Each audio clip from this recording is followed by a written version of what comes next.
When I was a baby, I was blessed by a stranger in waters I didn't understand. And now I'm infected with disbelief and blasphemy. I'll never have a holy land. I am a ghost in the eyes of my God. But I will transcend and fall with this loser out of me. I will become the next big thing. I will light myself on fire. It's time to get out of bed and be the star child I can be.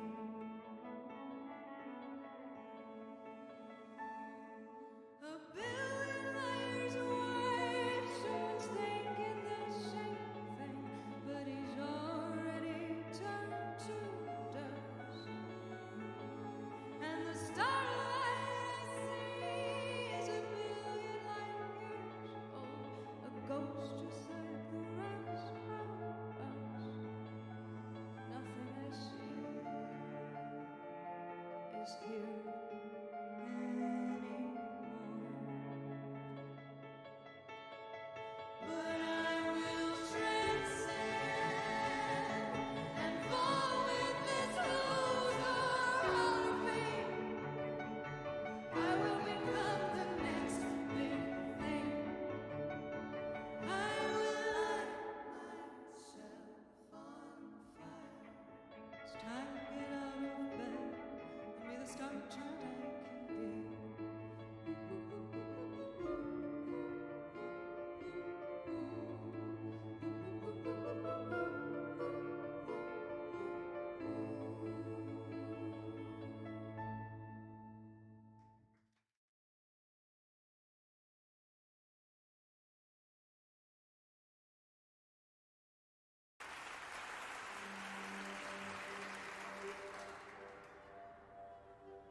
The meanest dog you'll ever meet.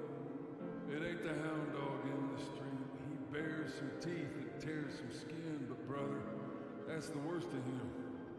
The dog you really got to dread is the one that howls inside your head. It's him whose howling drives men mad and a mind to its undoing. You think they'll make it? I don't know.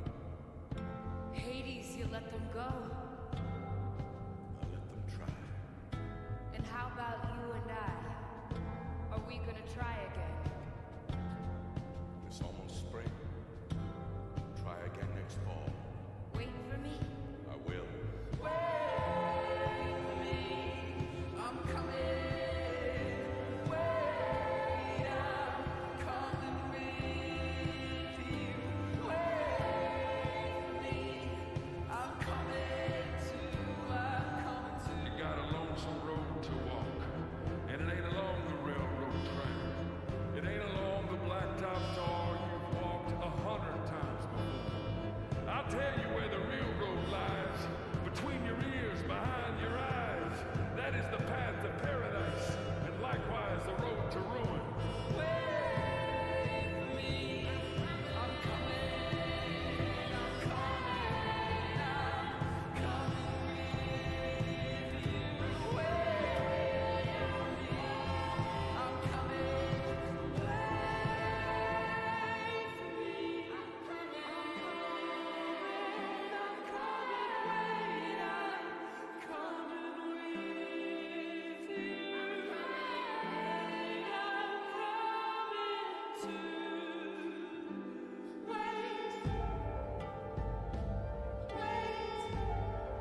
Hello everyone, welcome to the Cursed Ones, where we play Dungeons and Dragons whenever the fuck we feel like it. We are gonna not really rush through things today, but we're just gonna go relatively speedy today so that we can jump into the session, because a lot is happening in the world of Cursed Ones, and there is some cliffhangers we left off on, oh boy. So, we're just gonna do basic introductions today, starting with me. I am Lelee Cave, I am Dean the Dungeon Master, I play everyone else, and I run this shit show. Lelee Jello. Hi, I'm Kiki. I play Lelee, as in Lelee Jello. As in Lelee Jello, yes, that is Lelee's official canon name. Romance is dead. Hi, I'm Ro. I play Aros and also Levi. My Hell fucking yeah. cats. And straight crumpin' it. Hey, I'm Tony. I play Gibby Godbrand. Gibby Godbrand. Godbrand. We will be joined in a little bit by Ethan here, who is currently stuck fighting for their life. They are currently fighting the 10,000-year war against the Cursed Ones ops. So they're a real hero. We pour one out for Ethan. Ethan will return soon from war, hopefully. But for now, this is who we have with us. I'm not going to give a full recap this time, just because we're trying to get things going here. But what I will say is that last session ended with the party all rendezvousing from each other's various missions out throughout Seperternum, only to find that Lelee did not join them. Elian informed them that Lelee was left behind with Xibalba. So, without further ado, once I pull up my planning, are we ready to jump into things? Alright, so, if that's the case, let us begin, as we jump into the Cursed Ones session 197. Death, or a baleful metamorphosis.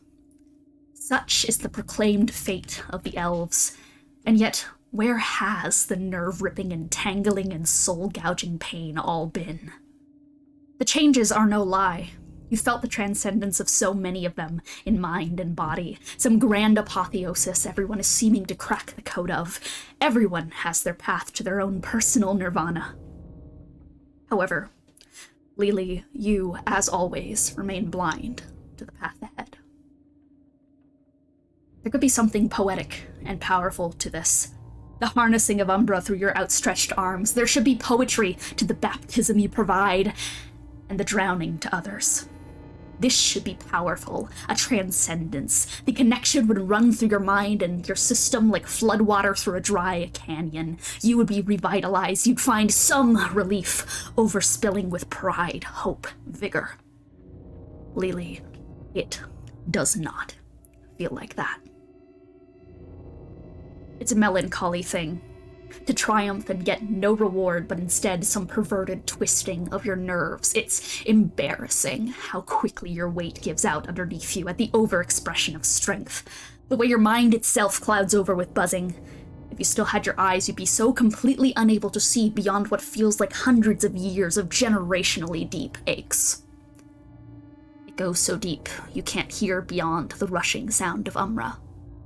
But you can feel the pounding hearts of everything submerged within this flood that still has beating blood. You hear it like a chorus of offbeat drum lines and snares growing quieter. And yet your head and your body feel so much heavier. The sensation of Elian's feet trudging through your nerve-end ocean of Umbra is hell. Every step he makes towards the circle, pounding deeper and deeper. Merrick shuffling and whimpering in his arms, feeling like lampreys inside your tight-sewn flesh, trying to make room by biting their way to salvation. You are supposed to be faster than him. You're a monk, he's a wizard. Forcing your way through your own tangled guts, making a river through the caverns. It's hard to keep pace this time. You fall. So short. As the cold rush of air for just a cruel moment gives you enough relief to realize that you missed the teleportation circle. Elian took it because of his last chance before it dispelled it, and you missed it. The Umbra, flooding the deep waterfall caverns below, swishes its torrential chaos against your bare ankles. With every wave against them, you feel everything around you. The desperate expansion of the flesh within the waterfall below as the velvet antlers grow like tumors. The Umbral Elves spiraling longer outwards, becoming the walls, becoming the floors, becoming You seem to have found yourself alone. Tell me, was it a desire? A subconscious test? See who worries, who cares, whose priorities lie where? Or was it a lucky coincidence? You feel its presence behind your shoulder. You were the only one who actually heeded my warning when we last fought. Did anyone else listen? Does anyone ever listen to the little lilac? Grabs a strand of your hair and runs it through its fingers. You can't scream, lest you'd be incapable. You can't panic, lest you'd be weak. You can't cry, lest you'd be incompetent. You can't slip, lest you'd be insufficient to this group. You can't ask for help, because then you always need it. You've no identity at that point. Your worries are delusional, your wants are unrealistic. You are just a little girl. A doll. You don't get to move on your own. And if you do, then you better not misstep, because then you ask for the pain, you whore. Just a product of the way the world is. Lelee is the one that'll quietly carry the message of weakness and pain. Roll for initiative. Lelee, please roll. Got it. Meanwhile, a horrified clatter of footsteps paces back and forth, the speed and horror evident in every fall of his feet as Elian paces. Oh, fuck. You guys crashed the Homoloid where the entrance circle was, and it dispelled the teleportation circle, and that entire system's probably caved in after the crash. Does anyone have a teleport spell slot? Gideon? He's not here.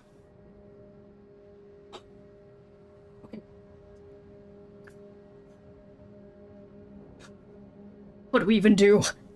Lelee's still in there. Best I can do is dimension door if we can get within 500 feet. I don't know if we can. He's that deep in the fissures. And below We're ground. going to have to try. I know, I'm not... Yes, okay. So, if we can just get close enough, maybe crawl through the Homoloids, and maybe you can dimension door inside if we just get barely close enough, but... I don't even know if the insides have caved in or not at this point. Well, we'll figure out whether or not it bounces. I don't know if that's something that we can even try to do. We tried to break through the cave-in.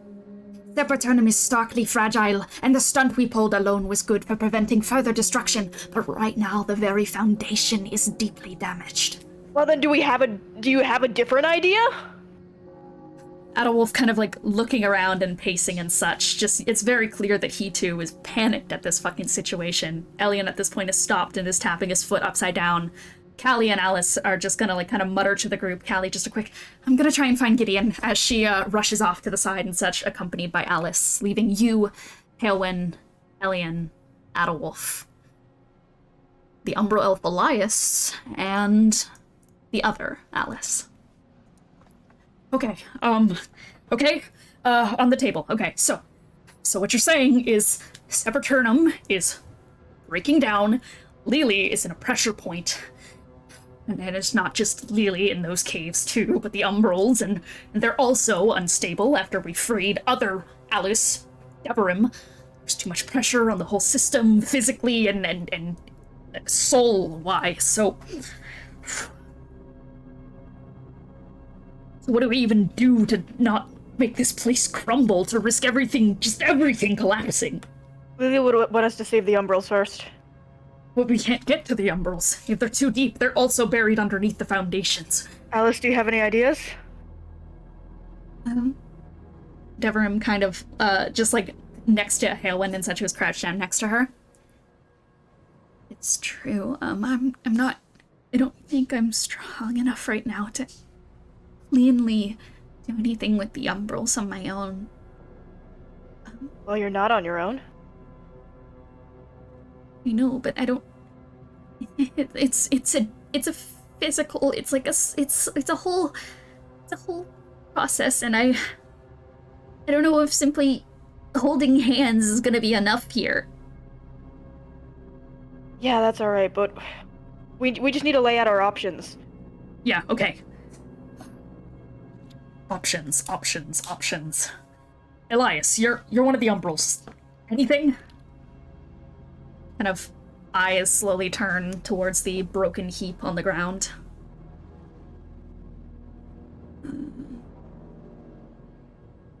Controlled burn. Where? Relieve stress off parts of the environment. Cauterize enough to stop the bleeding. New growth. Okay. That We could start Yeah. shifting the roots to flowers wherever they are. Yeah. If we start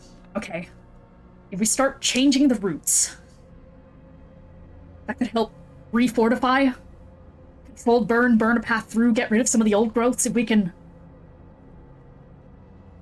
Yeah? Yeah. Yeah. Do you think that'd work, Elias? I think it could. Okay. The question is that I keep coming back to is where is the core of these roots? Because they clearly weren't with you, Hailwyn. No, they weren't. I was almost certain they were, but they should have all gone after Gideon. I don't know. Even strung up there for however long, I thought that was the core. Okay. If we can hijack the core of the roots, we can theoretically have you, Aros, with your flower situation. That was our whole idea, right? Yeah. Yeah. We're gonna need a lot of Umbral to do so. I have a bag of holding, I think, if I can just fill Okay. with that and then... Yeah, tons of Umbra. We can absolutely do that.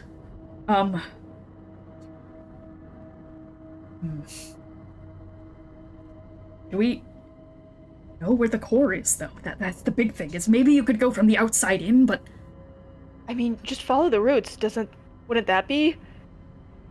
Theoretically, we did. They all converged on Hailwyn. Well, then it's... If it wasn't Hailwind, then maybe it's by there. Above or below? Probably below.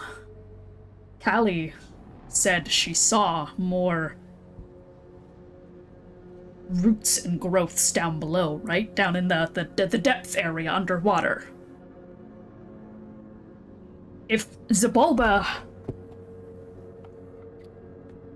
So that thing is grossly sentimental, right? Like, that's his whole thing. It's Yeah. Weird. Everything has to have a connection. So what down there would Xibalba connect?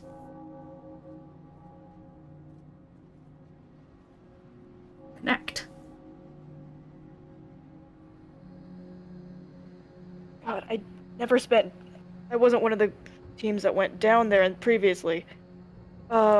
Shit.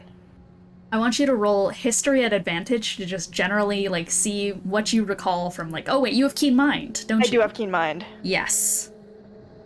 I think you do recall a moment of conversation with Callie. You remember what she talked about that was in the depths when she went down there. Indeed, there was a great kind of, like, cage and cavern that was around what seemed like a tear to the far realm, which you mentioned before, but there was also a small, kind of sunken bit of the old school, where Callie went into a hidey hole that she used to go in as a kid. And there was a little potted begonia plant in there that she still has.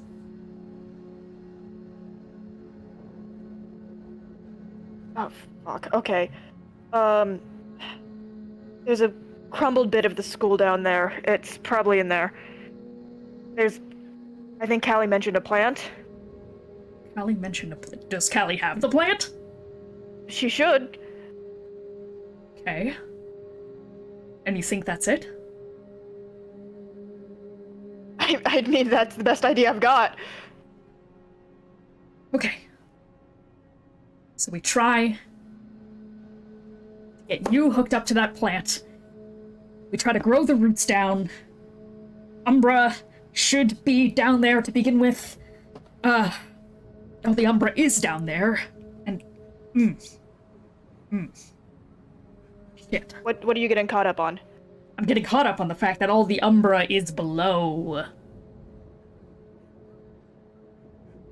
Shoot, none of us have move water or whatever. Yeah, that's what Lelee has. How is... Not- no. I'm not sure if all of it would be down below, though. The majority of the fallout occurred on the surface. If anything, there should be more Umbra on the surface of these lands. Alright, that's comforting. Never thought I'd say that about Umbra, but, ugh. I want to say just cave it in and be done with it, but I don't think that's not exactly a... There's a chorus of no, from everyone, at once. I was gonna say, not a feasible plan. So we go up and then we go down? There's maybe just like... We go up and grow the roots down? Refortify everything. Get Lelee. Okay. Alright, Yeah. where's Callie? Yeah. You are going to rush outside to go find Callie. In the meantime, we are going to go back to Lelee. Lelee, you rolled in for initiative. What did you get? I got a nat 20. A natural 20. You move first. This is close quarters combat, and you feel it behind you. Okay, well, I have my fun little staff of withering. I pre-rolled a lot of stuff while you guys were so sorry. But I got a 27 to hit for the first one and a 24 to hit for the... Okay, 27 and a 24, those both hit. Okay, so the first one is going to do 32 damage. Do you need me, because part of that damage is necrotic, do you want me to specifically pick out which one is necrotic? Yes, please. Okay. And have It's it, just because I'm resistant to necrotic. So that is 5 necrotic damage. Yeah. So 5 necrotic damage, 8 bludgeoning, 10 just bonus damage from the way that I fight, and just stuff. And then 4 fire damage. Yeah, And then, the second one is going to be 5 bludgeoning, 5 necrotic again, and then, for reference, Oh my I'm God. immune. Is this magical attack? Oh yeah, you're a monk. This is magical. It's all magical this is attack damage. Okay. magical, yeah. Yeah. And then 14 damage, and 2 fire damage. What does this just moment look like? Just this split entrance into combat with it behind you, with everything it just said, like clawing at your mind. Probably just pure, like, unadulterated fear. Like, acting out of instinct. Mm-hmm. You just spin around and you clobber towards it. You find your hand make purchase against kind of that like leather strap covered body. And as you do, you feel just no flinch, no anything. You clearly feel like a bit of the weight buckle underneath your punch. It's not been completely nullified, but even still, you feel that your arm just, the staff as it hits against its body. This is most certainly not as effective of damage as you did against it last time. Hand grabs onto your quarterstaff, yanks you a little bit forward. Playing bold. How far do you think this is gonna get you? I'm gonna go down without fighting you. Are you stupid? You'll go down either way. And that is going to bring us to Xibalba's turn. With that in mind, I am going to paralyzing tentacle use. So basically, you cannot tell what its movement is, like how it moves or what it's doing or how it's doing this, but it is just going to, you feel something just like reach out and puncture into kind of like below this region, like into your second and third rib, and is going to just drive deep inside of you. That is gonna be, woof, that is a 27 to hit. Yeah. Yeah, that hits. Okay. That is 10 points of cold damage, and I need you to make a Constitution saving throw. I have disadvantage on those. Yes, you do, because of the 4th degree burns. As you feel this deep chill going up your body, there's this horrific sensation that rides up you as it's just fully piercing and putting pressure on every single one of your already flared and burnt nerve ends. It is very specifically being targeted to hit you where you hurt. You can tell it's targeting your burns. That is a 17. Yeah. That fails. You are paralyzed. Great. As you fully go just stock still and shock underneath it. Your teeth just clench together and such, and all you can do is just sit there and start shaking. What was that about putting up a fight? Uh-oh, in your feeble state you've made it so easy for this. You are so brave. Don't cry. That is going to be that. It is then after that, it can only do that as a single action, hilariously enough. From there, it is technically your turn. You are paralyzed. Go ahead and roll another Constitution saving throw, though, at the end of your turn to see if you can break it.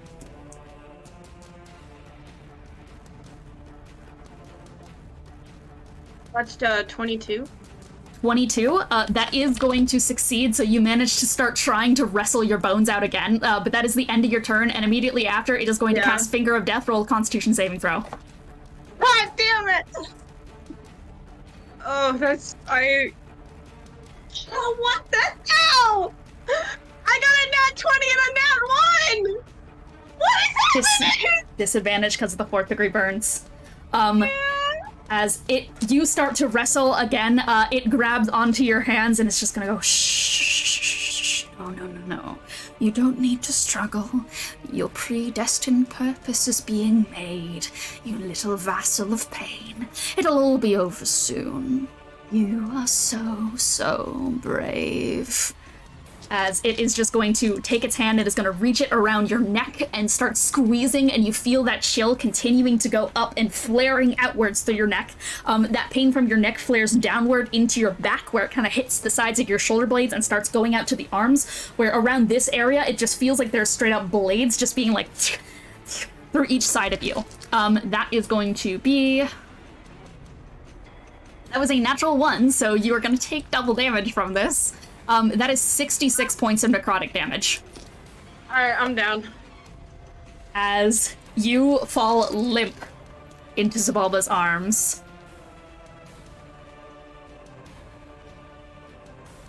That is going to be the end of its turn. I want you to roll a death saving throw. Okay. So that was a 4, but I'm gonna use Legendary Resistance because I don't fail that. Legendary Resistance. You jolt inside of Xibalba's arms, and it is just going to kind of take you in its arms, and it's going to start petting the back of your hair and humming as it's holding you. It is going to pass its turn. Go ahead and roll another death saving throw. I feel icky. That's a 19. 19, that is 2 successes for Lelee. With that in mind, Xibalba is going to pass its turn again. Roll another death saving throw. So that's a 7. That's a 7. That is a fail. Such a struggle, such a fight. Someone who can hardly cling on. Someone hardly even worth all this effort. You'll wake up again. The pain will come rushing back, won't it? Passes its turn. Death saving throw. 16. You awaken in its arms. Do you want me to roll on my wild magic table? We'll get there. Okay.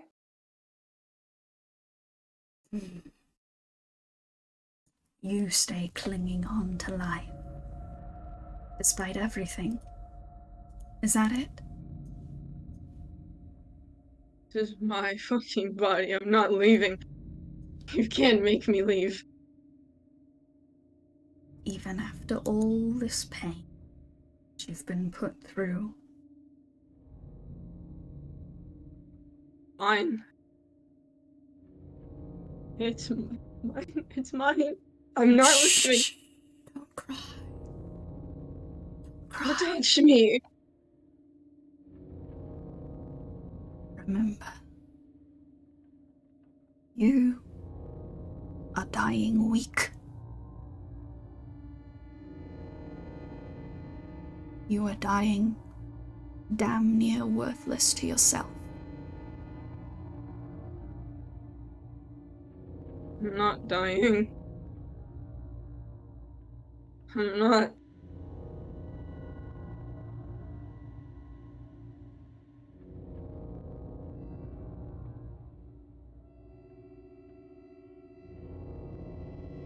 Prove me otherwise, then. Tell me I'm wrong. How do you survive this, right here, right now? Is it with your feeble body that you cannot get close to killing me with? Is it with your legs you can't run on?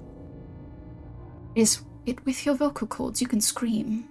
Who's gonna hear you? Is it with all these broken nerves that flower out with pain in every movement?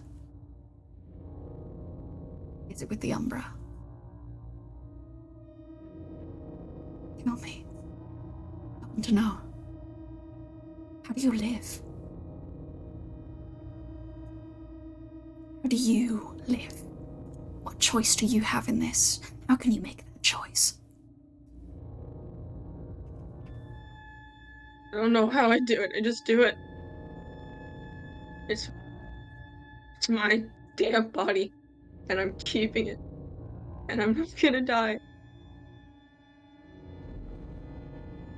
I'm not gonna die. There is nothing you can do about it. Nothing. Come on then, try. Passes its turn.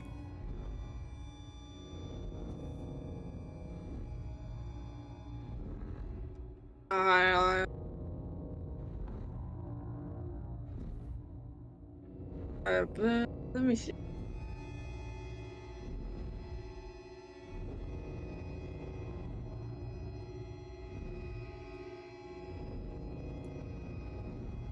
Can I, try and cast Chaos Bolt?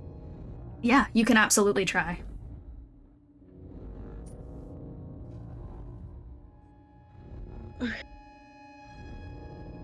I succeed on the wild man. Just barely, but I make it.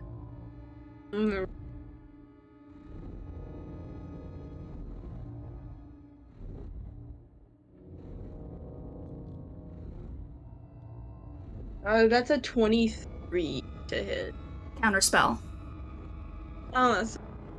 It just simply raises a finger and then places it against your forehead. Shh.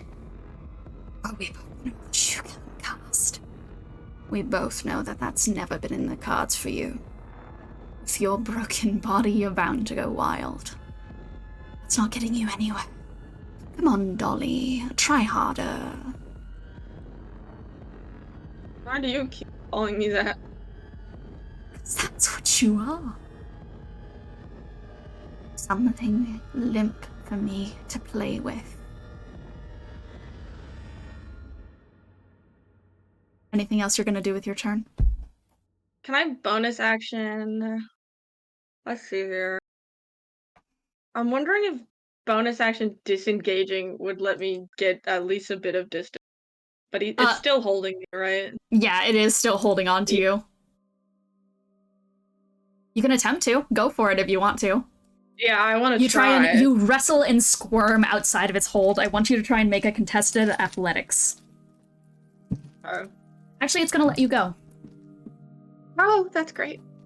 It lets you fall to the ground and feel your nerves flare up from your feet, hitting the umbral-covered floor.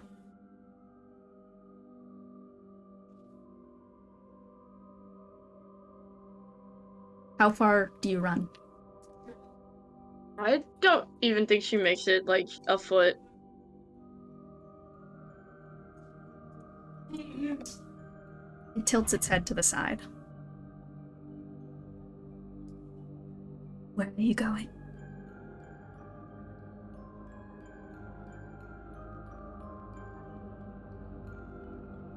I don't know. I don't know. Just away from you. It doesn't look like it. Come on now. You're going to have to admit it to yourself. Look at you. Look at you. You can't move. You can't cast. You can't hit me hard enough for it to count. All you can do is writhe in pain.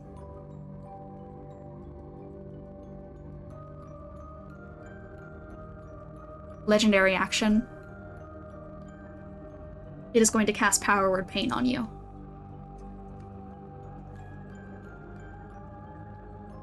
You fall to your knees and start shaking.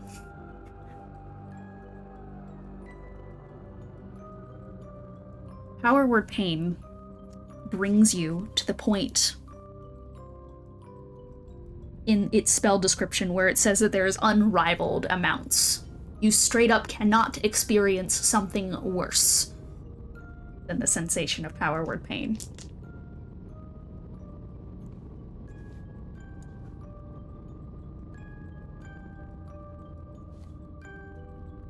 What is happening? What is happening, Lelee? You know, like, that point where you scream so loud that you scream, that, like, your throat gives out and all you can make is, like, breath leaking noises? Yeah. That is probably the equivalent of what is happening around. She's not even moving. Weak. So weak. It strolls around to the front of you where you are croaking out these desperate noises and is going to kneel next to you. You don't have any capability here of choice, of action. Well, you have one, and I'll give you choice. You wretched little thing. You pretty little girl. Tilts your chin up. You hear of a spell in one of its hands. I'm giving you the choice to not feel this anymore.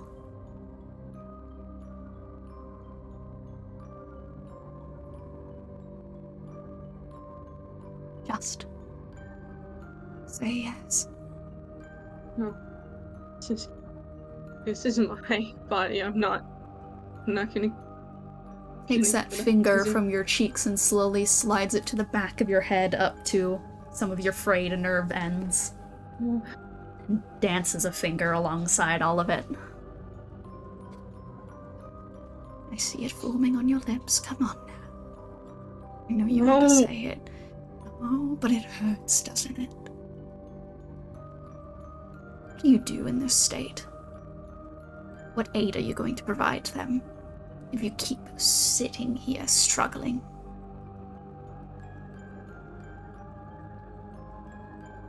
I survived, that's all I can do. I survived, but I'm not gonna die. Yeah. But do you even want to live like this?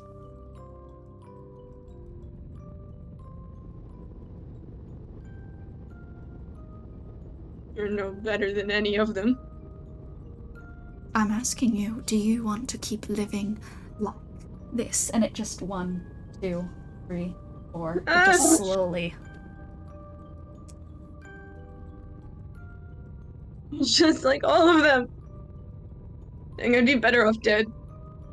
It's just like everybody else. You're not special. You're not either. That You're not doesn't going matter to because have. I'm You're not gonna have still- one of those magical transformations where you just accept Don't yourself need it. enough and then you're better all of a sudden. This is your need existence. it. This is your existence. Right here, right in front of me, a heap on the ground that can't move and can only feel this. That is all you are amounting to. You're not getting that great transcendence. I don't need it. I don't need it. This is my body. This is my way of living. You're just like everybody else. This is just what it is. Gets it. I've been living like this for weeks, for months, and I've been. It hurts, but it's worth it. It's worth it. This is For what? mine. Just to live. Live uselessly? Is that a life worth living? Where you do nothing? Where you do more than nothing? You actively hinder. They spend so much effort and energy in that one fight with the sunflower to try and get you out of the way. How much They don't more trust- effort? How much more effort is going to be put into your safety? They don't trust me. If they would just understand Remember that I can what do it. happened last time? They spent all their resources trying to get people up and up and up and up. Remember what happened? Last time they were dragged down by all those dead weights and they kept spending all their resources getting them up and up and up and up and moving. Man, last time I nearly killed you. Last time you were better. Now you've degraded. Don't get it. They just don't get it. They just think I'm fragile, but they'll understand. They'll understand. You don't. You don't get to say that.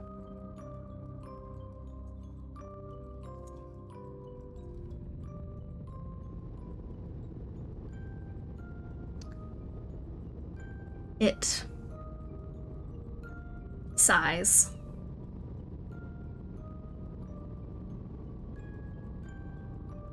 It's truly impeccable what inferior beings will do to fight for their lives. All of that for nothing. You just wanted me to lay down and take it. I'm laying down, but I'm not taking it. Then I'm afraid I'm going to have to strip the final choice you had from you.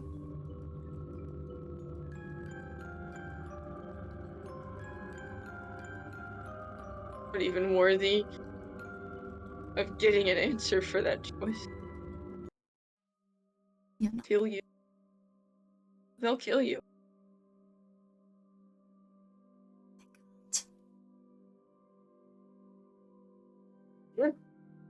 You're scared of them. That's why you went after me. You're scared. You pick off the weakest, huh? They'll kill you.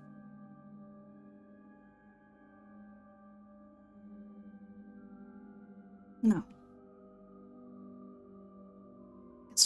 In truth, you were the only reason they ever got close to beating me. And with you gone, they're gone. I thought you said you only wanted me dead because they cared about me. Now you're telling me you were scared of me this whole time?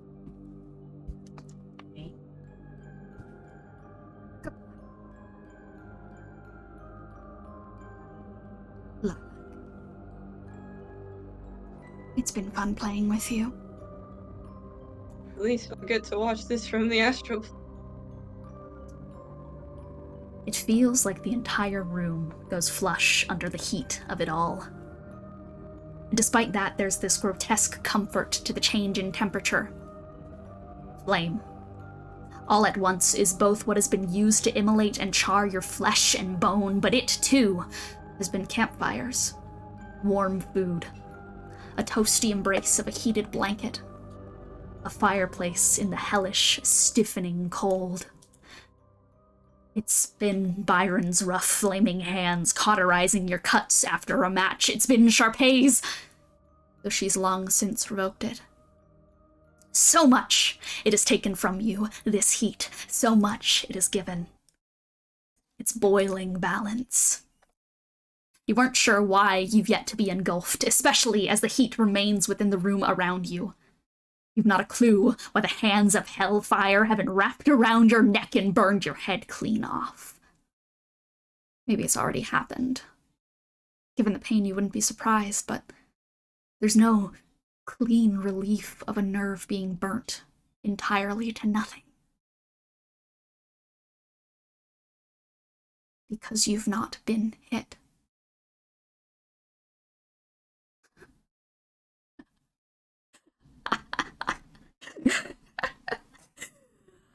What?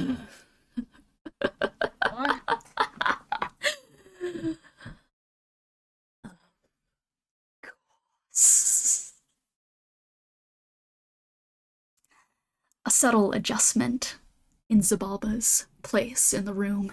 You feel its leg brush the surface of the umbral water as it turns and starts to look around.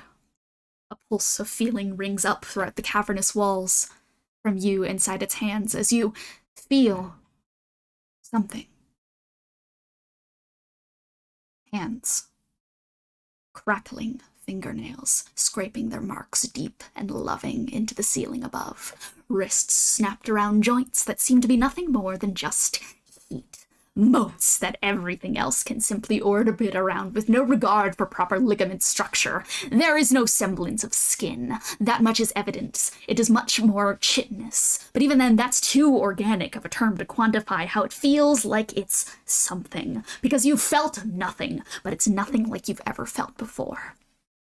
And yet, it is so achingly familiar, this embrace, the way its long appendages drag their gravity-defying trail in a slow, heel-sounding step across the ceiling. An unpunctual gait that sounds like an offbeat tap. Why can't you tell where its legs end, and why can't you say for certain the number of hands? Where is the head, and why in its nature does it feel so damn hungry? A great monolith in the form of your demise, perhaps. The embrace of fire itself, what's always been destined to come back for you over and over and over again. Xibalba's laughing grows quiet, stifled by what sounds for a second like a gasp. The fire speaks instead, doesn't it?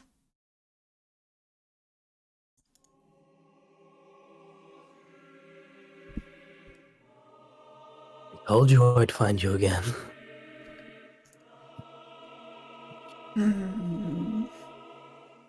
What an interesting form you've taken.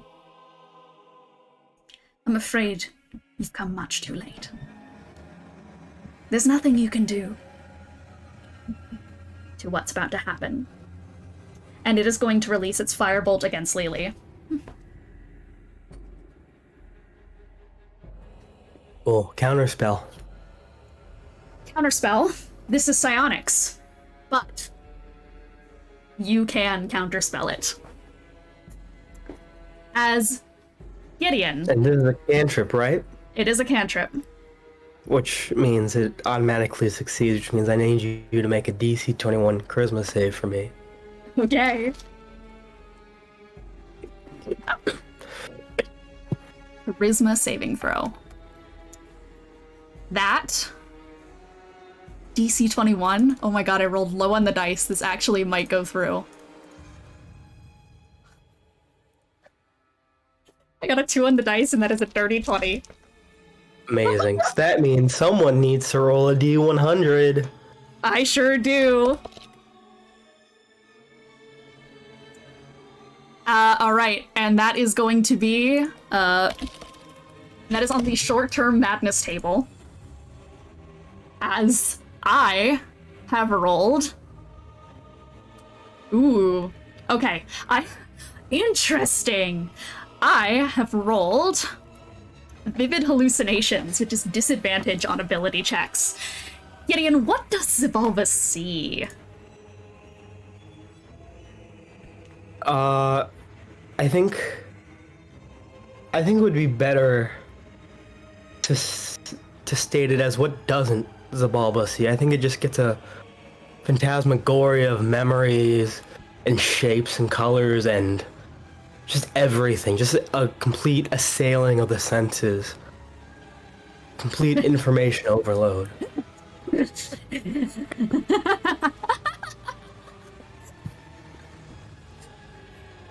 Wicked, what a monster you've made yourself, Begonia!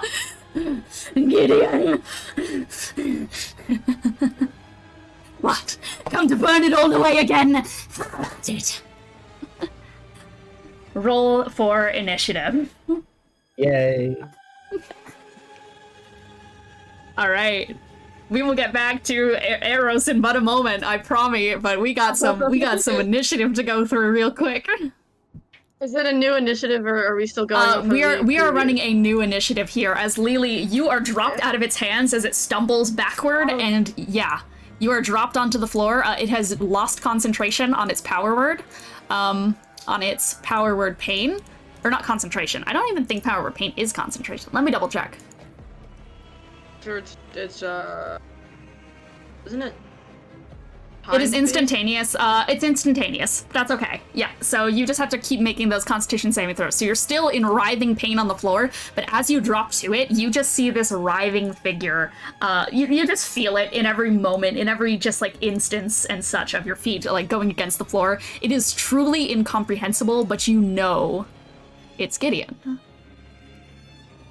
All right, and let me roll in for just a second. I just have to quickly update a certain character slide for a second here, so that everyone on stream gets to see this lovely new form Gideon's taken. Okay, shout out to CC saying, frankly, I hope you die for serving more cunt than me. No one has served more cunt than this. All right, so with that in mind, that is a... Oh my god, you guys are so fucking bad at this initiative. Am I worse? Am I worse? Hang on. I'm worse, that's a nat 1. First initiative, Gideon, let's go. Close quarters combat, so just go for it. You're about like 30 feet away at the given moment. Cool. Right off the bat, I'm gonna cast heal at Lelee. Oh yeah. So you just get 70 HP back. Alright. And I'm imagining that at this point you've just like walked over to Lelee, just like saying anything like that. I think I sort of walk over, and I think this form counts as large, right? Yeah. So I think this, I just walk over, and it's sort of like, I don't even know if squat's the right word, because sort of the leg dynamics don't sort of work that way. Sort of, but like, the top half sort of just starts to come lower, and just sort of like the massive monolith head just sort of comes into, sort of like head height with Lelee, and you just sort of hear.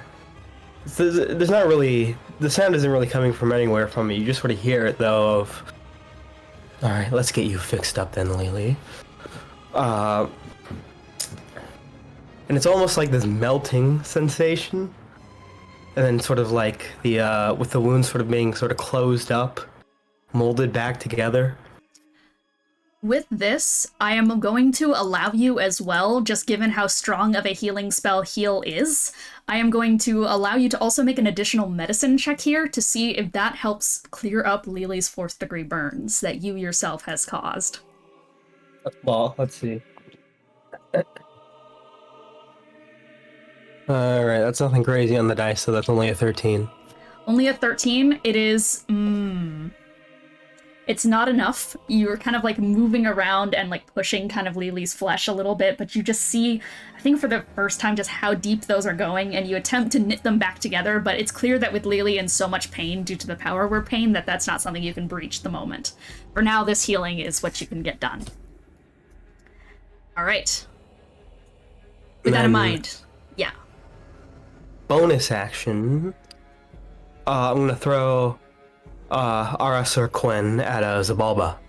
Hell yeah. So, you just like, basically there's these arms that are over top the chest and kind of stomach region of this form, and they're going to just like, they unfurl outwards, just, and from there, Gideon just reaches into this pool of what looks like pure molten hot, just heat. It's not even like magma or anything, it's just the concept of heat, and from it, dripping with this kind of like oily substance and now burning red hot is the twisted blasphemy blade, Ares or Quinn. Okay, I'm gonna send it out, and that is a 24 to hit. 24 is going to hit. Go ahead and roll damage. Cool. Cool, that is gonna be 15 piercing damage, and because of the trail it leaves behind it, I'm gonna sort of go through Xibalba, then sort of wrap around it. Yeah, so as Azur goes flinging across the scene, it like lights up some of the Umbra in a trail of fire and wraps around in a circle around Xibalba, to which at this point, I think with the hallucination, Xibalba is just fully seeing like visions of you stretching out of the fire in different poses, kind of just sending looks of pure like incomprehensible judgment. Like, there's no expression that can be read, it's just sensation. Always fond of burning quite bright, aren't you? Alright, that is that your turn? Yes, that's my turn for now, yeah. Okay, Lelee, you're up next. Okay. Let me roll my con save. Yeah. With that in mind, that is Constitution, crippling speed can be no higher than 10 feet. You have disadvantage on attack rolls, saving throws, or other Constitution saving throws. Yeah, the Constitution saving throw to end it is at the end of your turn, so you can do your turn first. Oh, okay, perfect. For bookkeeping, I got an 18 for the Constitution saving throw. No idea if that like counts or not. So Yeah. yeah. What did you get for it? Sorry. I got an 18. I don't I'm think gonna that, say it actually no, it is not enough to break it, sadly. Yeah, so I'm just gonna with the heal, actually, I'm gonna, because heal is a big fucking spell, I'm gonna let you add a d4 to that. That is a dirty 20. That is a dirty 20. That is enough to break out of the... Is that? Hang on. Sorry. Let me double check. Is it? It is not. Okay, Sorry. that's okay. Yeah. You just have disadvantage. Yeah, the last charge of my Staff of Withering against it. So to hit, that is going to be...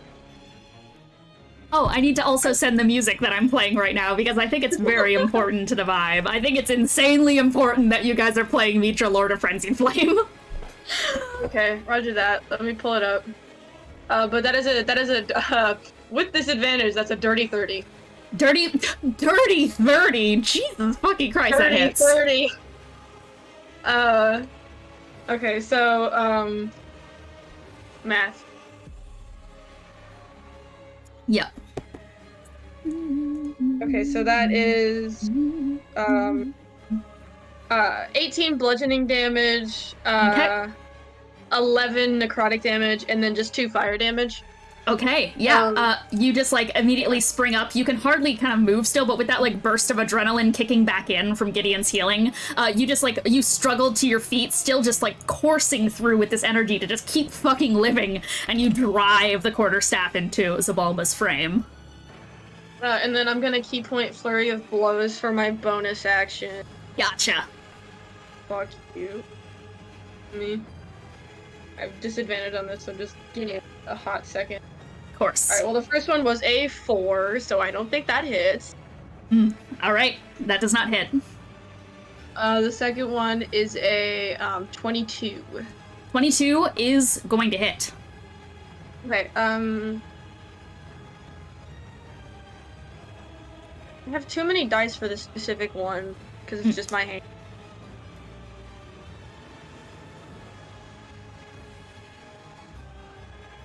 That is 14 damage in total.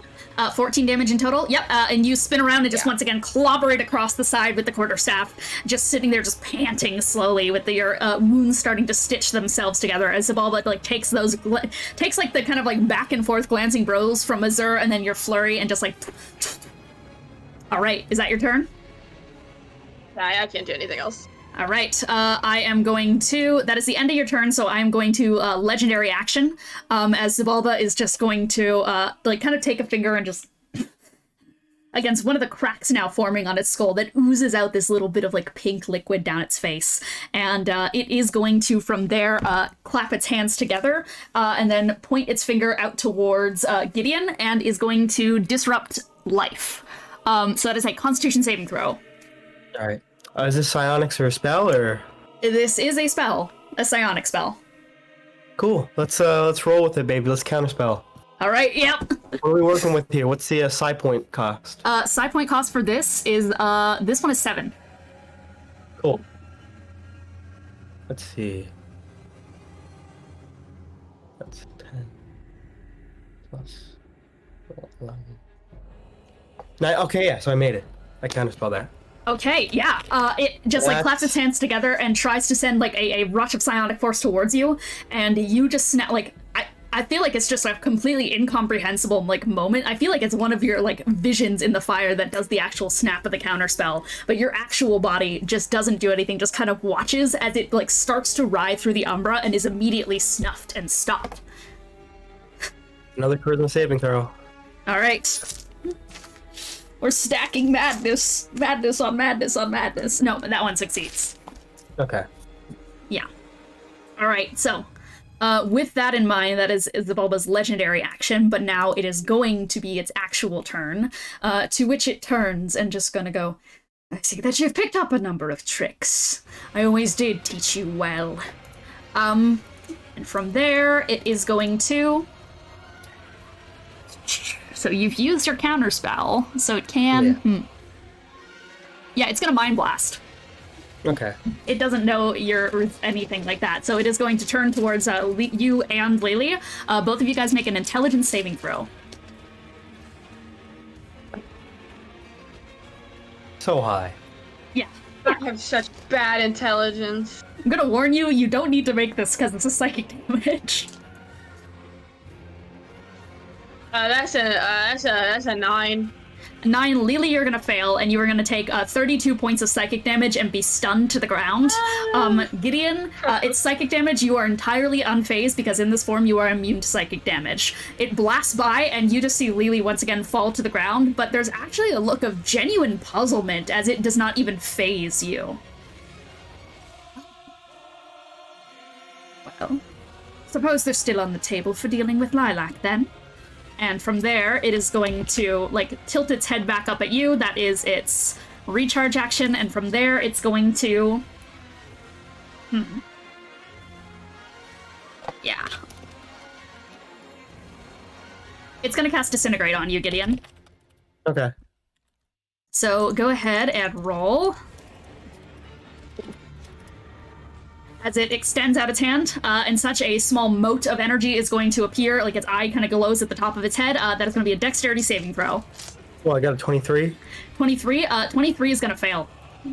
So you're going to take that full damage. Half damage. Or half damage because of your being a cool guy. So that's 10d6 plus 40 halved. That is plus 40. That is 35 points of force damage. Okay. That was half, by the way, as it extends this out and kind of starts like chewing at some of your body, which mostly just reveals more fire inside instead of blood. I mean, it hasn't gotten to the ward yet.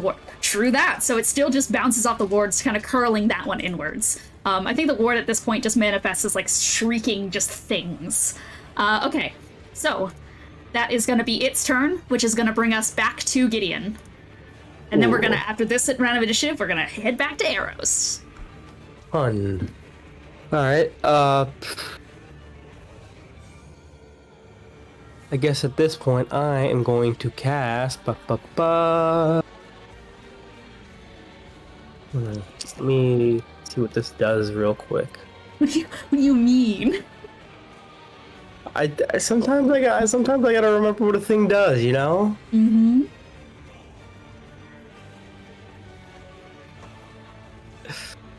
I think I am going to cast...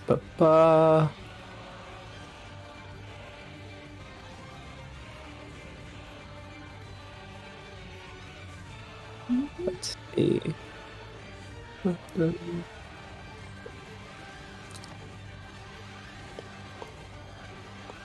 Oh, fuck it. Let's just go one for one. I'm gonna throw the disintegrate right back at it. Oh, fuck Dex yeah. save. Okay, hell yeah. Dexterity saving throw. That is gonna be a plus Dex. Dex is its lowest stat, so that is a 16. Cool, that is a fat fail. Failure. So that is gonna be...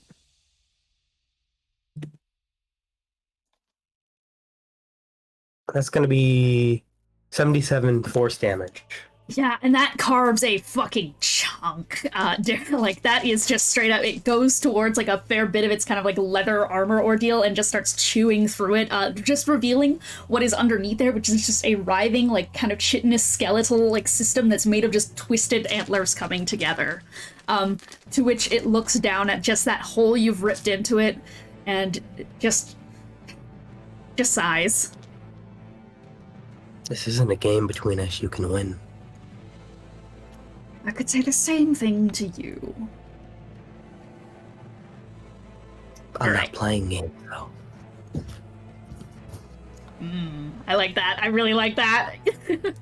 All right, is that your turn, Gideon? Actually, wait, no. I still got that dagger on me. Oh, yeah. I'll throw it again. I think, yeah, as you say that, Azur comes, like, from behind and is going to stab forward, like, stab at the back. Yeah. That's like a what? Like a third... That's like a what? Like a fucking... Let me see. That's like a 27 to hit. Yeah, that hits. Where'd my D8 go? Oh, there it is. Cool. That is 15 damage. 15 piercing. Cool. Yep, it just, like, into the back of it. Xibalba, like, slightly takes a step forward and stumbles just a little, and just kind of, like, it does not have teeth that can grind together, but it kind of just, like, its eye, like, rolls back towards the sword, and just, like, it goes to grab at it to try and pull it out, but Azur just, like, shoots out of the way anyways, to which it just, like, just and it grips. didn't move, right? Yeah. Oh, okay, so it also takes the fire damage. Yeah. From last turn. So Yeah. that's going to be 2d4, so that's going to be... It also takes 6 fire damage. Just, like, once again, just being assaulted from all angles, just kind of shakes itself off just a little bit. Yeah, alright. That is going to be your turn. I am going to Legendary Action, and I'm going to Paralyzing Touch at you, as it is just going to take its hand out and is going to shoot this, like, bit of outstretched antlers, which you now see is coming from the inside tangled mess of its body. As it just, like, it spears towards you. That is going to be a roll to hit. Okay, that's that plus 12. Yeah, that's a 24. That hits. Oh, well, also give me a wisdom save real quick. Yep. DC is 16, I think. I succeed. Cool. Okay. All right. Oh, okay, so that is going to be... Hold up. Okay, that is going to be a total of... That is going to be 12 points of cold damage, which are you resistant to with that? Or I don't think so. yeah, I think cold is normal against you. Yeah. Neutral despite being a fire type. So that is going to be that, and I need you to make a Constitution saving throw. Cool. All right.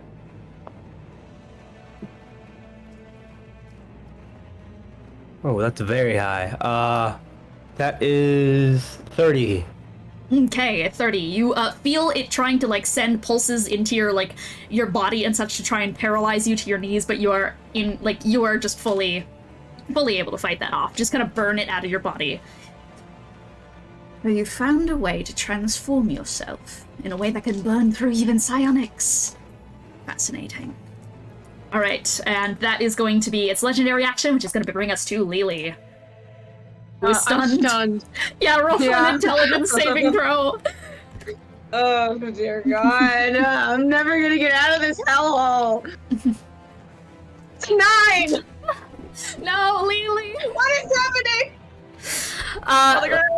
It is going to tilt its head and at Gideon, and then is just gonna go. But I do fully agree with you. I don't think that we are playing a game anymore. At the very least, you ended this whole game when you decided to go off and turn yourself into that wretched thing. So, fine then. I won't play either. It is just going to, it's gonna turn around and it's gonna Psychic Pulse as its legendary action, which is doing pure psychic damage, so it's basically, at this point, you can tell it is just trying to hit Lelee with this. Lelee, you are stunned. So, I think you could still make in-saves as stun. You automatically fail straight, yeah, you can still make in-saves, but that's Lelee. A Lelee in-save. That's Lelee in-save. That's what is my freaking modifier? Hello? Yeah, that's a 14. Yeah, that is going to be 15 points of psychic damage against you, as Lelee is just writhing out on the floor. And then Xibalba is going to, like, turn its head up to Gideon and just go, "You'll play. And that is the end of Lelee's turn. That was a legendary action. Now it is Xibalba's turn. And it is gonna... Let's see if it recharges Mind Blast, first of all. It's not this turn. From there, it is going to... It's gonna hover up 20 feet in the air. Just try to get out of this damn fire. It's gonna up. And it is gonna... Let me see... Gonna cast... Hold up. So Lelee's automatically failing those 2 saves. So if that's the case, it is gonna try to cast... Hang on, I'm just double checking fucking saving throws on these motherfuckers. I swear to God, it is... Yeah. Why is everything Constitution? Everything is Constitution. That's just how it is sometimes. It's just how it is. That is true. If that's the case, then yeah, I am going to cast Cloud Kill. As it is just go. Yep, go ahead. What level is it? Cloud Kill is going to be a level that is level 6. Oh, done. Gone. Okay. Yep, it like takes its figure and it starts trying to like cover the room in this dark smog, and you just like cast your hand up and just shunt it to the side. It is going to reaction to your counter spell and is gonna hit you with... Okay, cool. Wait, that's psychic damage. Never mind. Yeah, also short-term madness table real quick. Yep. Charisma save. Yep. That succeeds. Cool. All right. All right. So it doesn't get that. However, yep, that's his turn. Cloud Kill fails. Just kind of continues hovering there and is just gonna go, "How long do you think you can keep her alive? That's my question."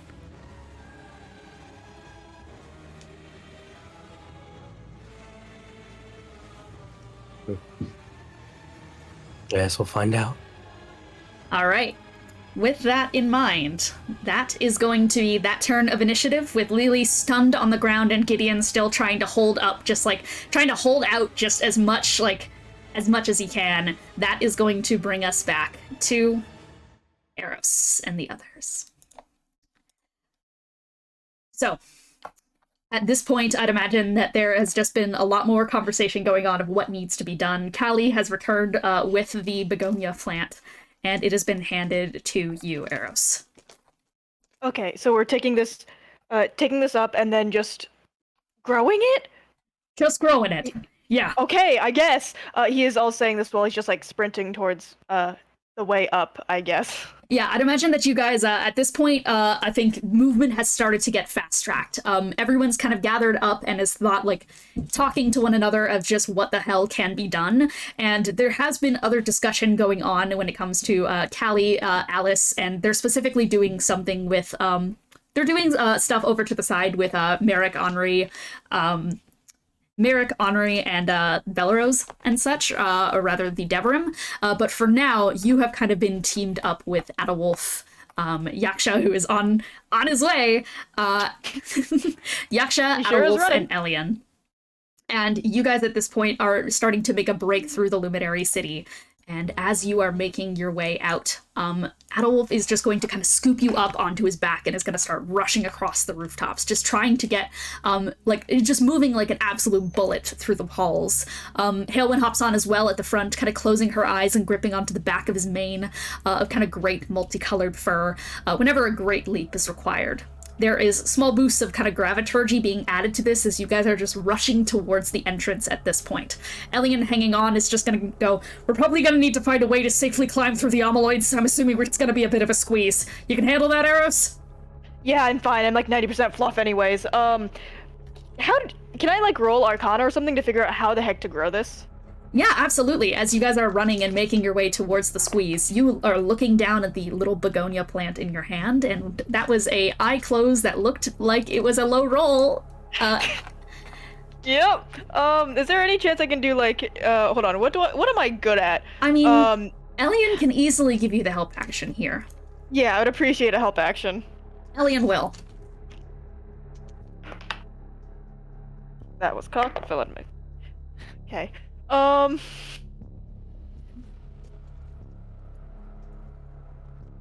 Would a perception or an insight work instead? Yeah, I'll allow it. I'll allow an insight. Okay. Great. That's gonna be a 12. Damn. That's what the +8. Thank you, shitty Aros cat. Thank you. So, you just kind of like eyes down towards this small potted plant, just trying to find some level of connection towards it. I think it's Elian that's going to start looking through magical kind of aspects of it. But as you're rolling this insight, I think you're going to get a small prod from the inside of your mind. If we can get it in here, we can probably sort it out, take it over, control it. Remember how we did that whole conversation a while ago? Kind of came into that brain space ordeal. Okay, I'm gonna need you to elaborate on what you mean by get it in here. I think that is about when Levi's connection cuts off for now. Elian raises his eyebrows at you. Anything? It would be stupid to eat the flower, right?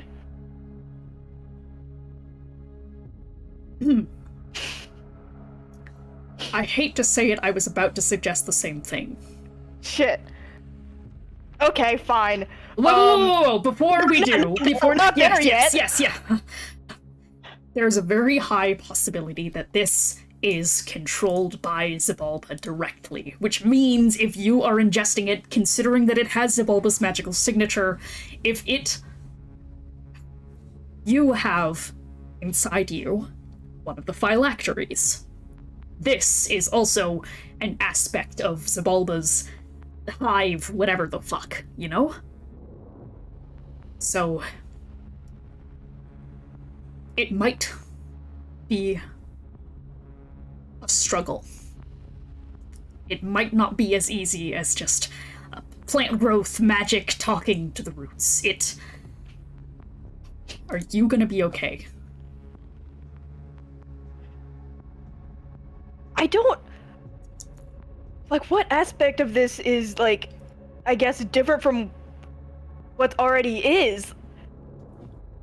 If it's a struggle for whatever the fuck, L-word, I'm done for.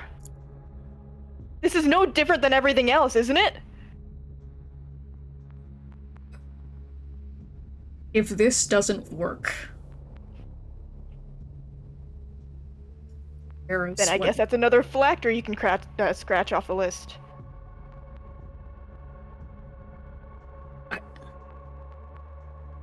Do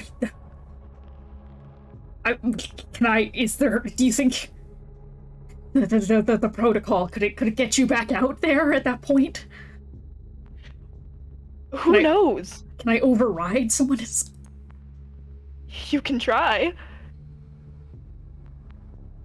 We don't have options. Maybe there's another way. I've been thinking that since I figured out my rib cage was a transplant.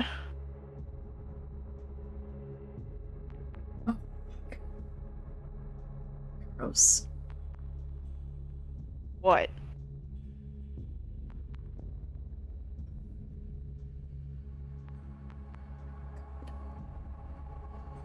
Just gonna, for a second, he just puts his, just head in his hands.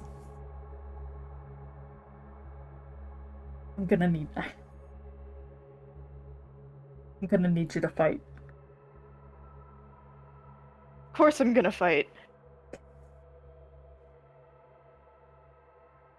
I've known protocol people. I've known interesting circumstances. Not just Lee. I've known the protocol. What are we calling him? Levi? Mine, yeah. I've known people who are similar in a sense. I did. Curses made. Well, I wouldn't say flesh in his regard, but I think no matter what, I think there has to be a way, even if it does get control of you guys in there again. I'm gonna try everything I can to get you out, if that does happen. Yeah, but before I have to... I don't want to lose another good person.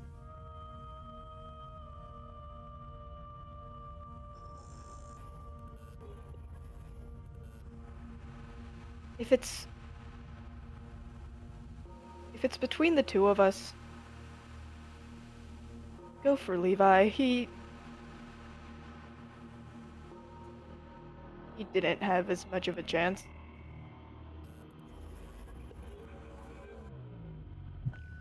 Neither did you. Neither did I.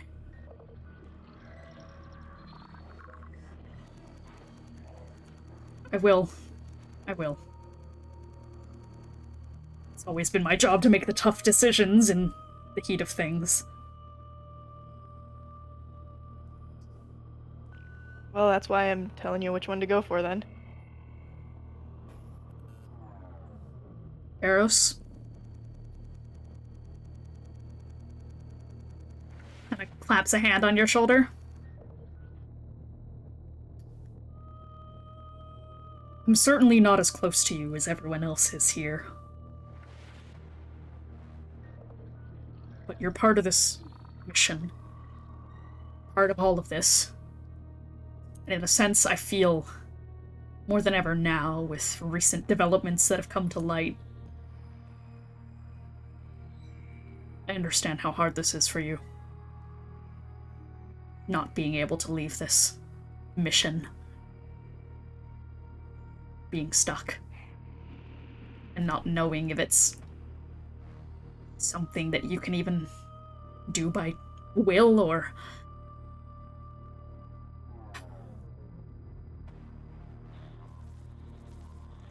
I'm gonna do everything I can to make sure you, and then people like you and us,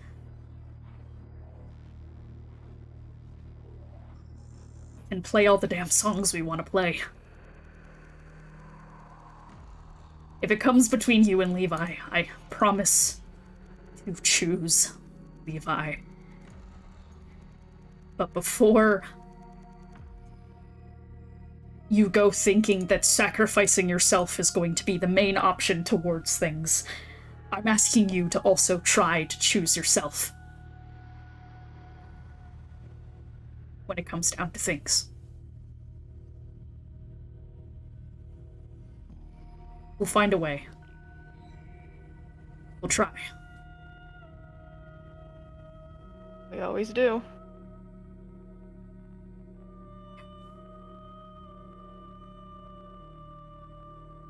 It is here that you come upon the door that leads from the Luminary City back out to the front. Seperternum. Alright, we're here. This is where the crash happened, yeah? Looks like it. Slides down. You slide off of Adderwolf. You're met with this kind of thick door that's still kind of been bolted shut. I think Adderwolf is going to rear back and try to slam into it. Hailwind just like puts a hand out in front of him and is just like, I got it. And she is going to go forward and try to punch this door down. Her fist slams into it. A shockwave of stardust ripples out. The door does not budge. Shit. Yeah, there's an Omaloid that's definitely flush against this thing. This might have to be a group effort. Alright. Gonna go up and give it a good old shove. Alright, this is gonna be with the others. This is gonna be a group athletics check. You're gonna roll we're all gonna roll athletics. Don't fuck me up. Okay, not terrible. Okay. 19. 19. That's actually really good. I forgot that Aros is like shockingly strong. Okay, 19. That is plus a 22 from Hailwind. That is plus a that is a 12 plus that is plus a 21 from Adderwolf. We're gonna roll for Yaksha as well, which I believe Yaksha has a plus. That's a plus 6 to strength that Yaksha has, so that's gonna be a pretty big number, including the athletics modifier, which is so that is 25. Okay. And that is everyone here. So 19 plus 22 plus 21 plus 25. That is, in total, for this group check, a 87. The DC to beat with combined rolls was a 55. So, Aros, Elian, Yaksha, Hailwind, Adderwolf, you guys all start just like ramming your bodies against this door. As you're starting to like push it forward and such, you notice as a bit of the door kind of bulges outward as part of an antler scrapes, like it pierces clean through the entrance of the door, but you're able to all like kind of jolt out of the way. But as the last bits of force are put against it, the door just buckles inward and shatters open. You are hit with a grotesque smell. Sour, hitting you in the throat like vomit. It's a miracle that you're spared from the sight of the innards-out flesh-crafted techno-organics oozing their pus-filled tumorous growths deep into the basin of Seperternum's entrance. It is all instead clouded by pink mist. Atomized brain matter of a hive mind fleet of Omaloids meets you. Most sparkles. Good to know that worked. Elian claps a hand over his mouth and is going to quickly just send it a message. This could have prions in it. And quickly, just hands across mouth and just like hands slapping against each other. To that, telepathy opens back up.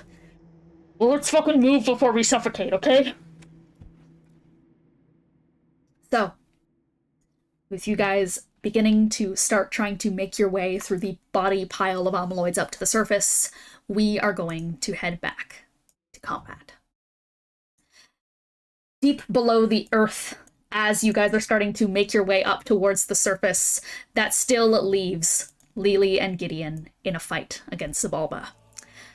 We are back in initiative with Lelee still on the ground and the fight still laid out before us after the cloud of gas has been shunted away, and that is going to bring us to top of initiative, which is Gideon. Oh, cool. How much health do you have right now, Lelee?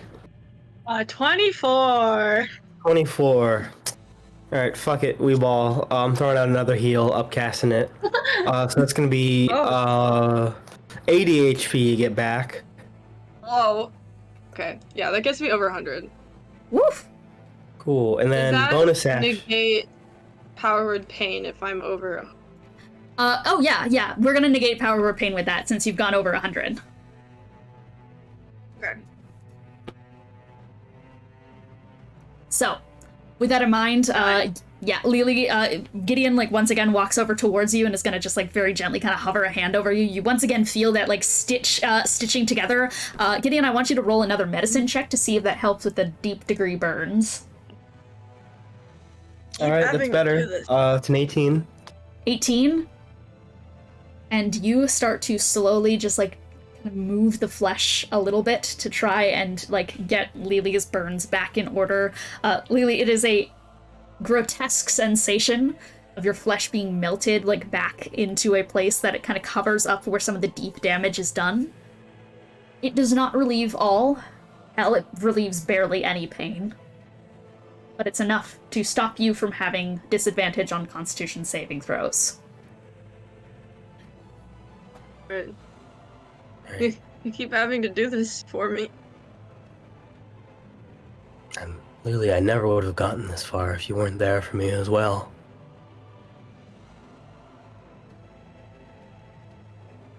Man, you don't know how much it means to me to hear that. True.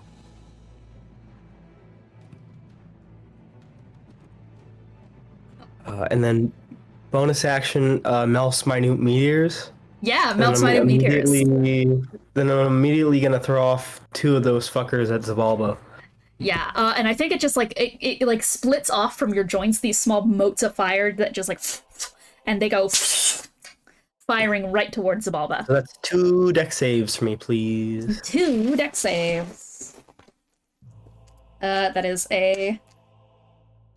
a dirty 20 and a 16. Cool, they both fail. Ouch.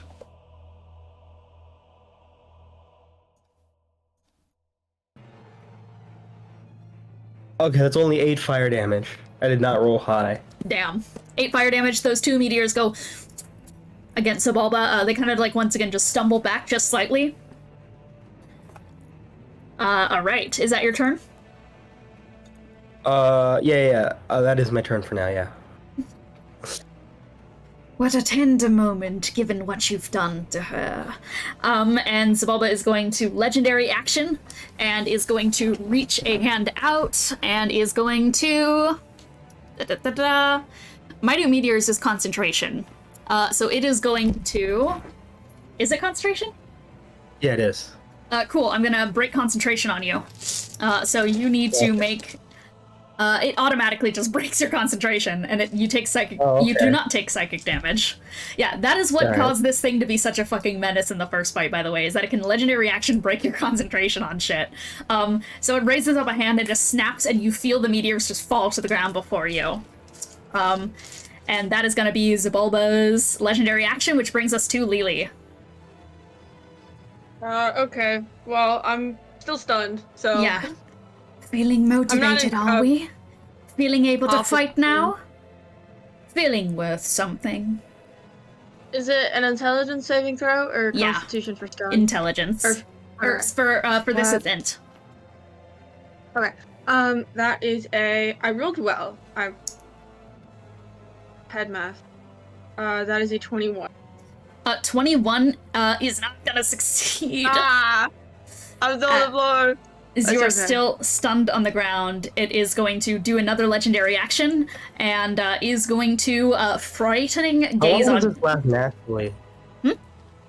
How long does this Naturally, last a minute. naturally? A minute. So Lelee's up So next it should turn. have been gone. Shouldn't have been gone last turn then? Oh, you're right. You're right. Sorry, Lelee, you're up. There's a cursed one around. That means yeah, it's been gone sorry. last turn. I forgot we don't Okay, have I'm our hitting tiny you. boy with us. Yeah, cooked hitting you the with my sandwich stick. team. I forgot. I have two. I had it Okay, in my brain cell, but then we fucking slopped over.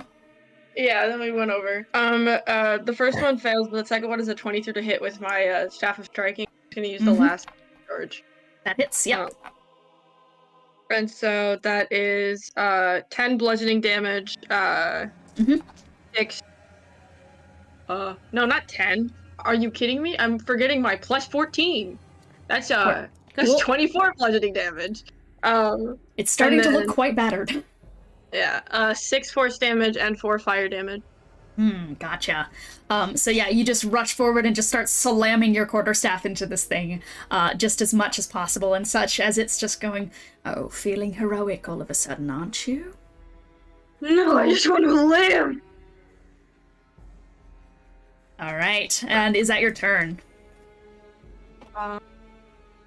I'll keep my flurry of blows again. Why not? Literally, what is stopping me? The first Go one is a crazy, nat Mo. 20. Hell The first yeah! one was a nat 20. Hell yeah, Lelee. The second one was a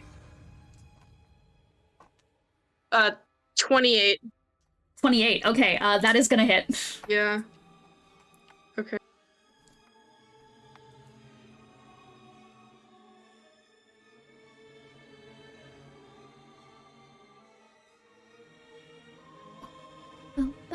So the first one is going to be 30. That's already doubled. It was 15 before doubling, but it's 30 Ooh. total. 30 total, Clarify. jeez. Okay, the second one is 11. 11, okay, so that is... Cool. Yeah, 11 damage, and it is still up, though it's looking incredibly battered at this point.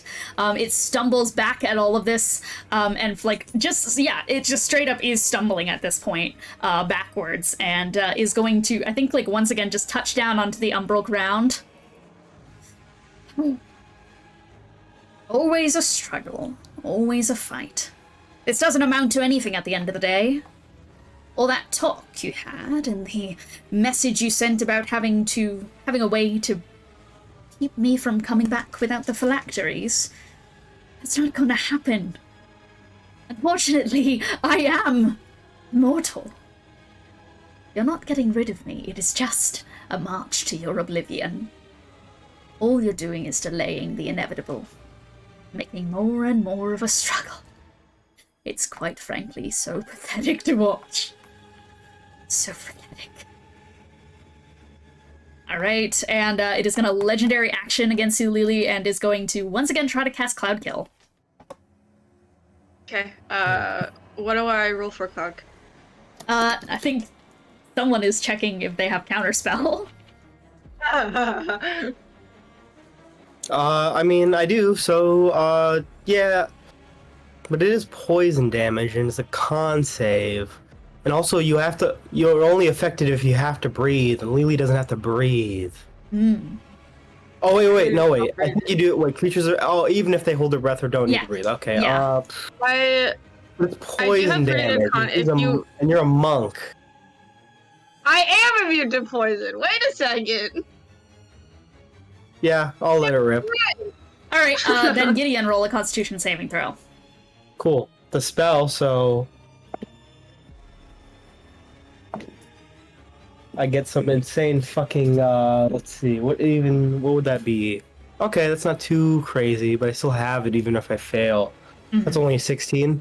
Only a 16, that is gonna fail, but you do take half damage, and that is gonna be 13 points of poison damage. Whatever, man. Whatever. Okay. That is its legendary action. It is going to send its action, however, to perform. So that was Cloud Kill. That is concentration, but it's basically just not even gonna do that shit. I was just doing that to throw out a spell. Yeah, I'm going to Circle of Death. Cool. That I'm gonna counterspell. I'm gonna counterspell your counterspell. What is happening? Can you? What do you mean by that? Because Well, I'm just asking because you gave it to me as like because in the stat block it's not like I'm using counterspell spell. It's like a separate reaction thing. I don't know how that works. It still is Like, a it works- counterspell in this instance, yeah. So I'm gonna try to counterspell your counterspell. What level are you counterspelling at? Or what were you gonna be counterspelling at? Or what does it rip as? What? I got I'm not sure. I think it just we're just gonna put it at like a base 5th level for this particular Alright. counterspell. So Okay. that is B. That's a natural 20. It's Silvery barbs, fuck you. oh Lelee! And I got an 18 on my con save, so you can't wild magic my ass either. Wait, we could be so back. Oh my god, that's a 14. Yep, that fails. Counterspell to Fuck. counterspell. Yeah, Lelee just shoots out of silvery barbs. Can't cast, can I? Alright, and you get the counterspell off, and that is Circle of Death. However, does it recharge? Also, I do- charisma save. Charisma save, you're right. That's 18 plus, blah, blah, blah. So yeah, no. It does, however, recharge Mind Blast and is going to, as Lelee says that, it's going to turn around Lelee, make an intelligence saving throw. Again. I get. Okay, that's a 19. I know it doesn't succeed, but for Lily, that's a good roll. So 19, total.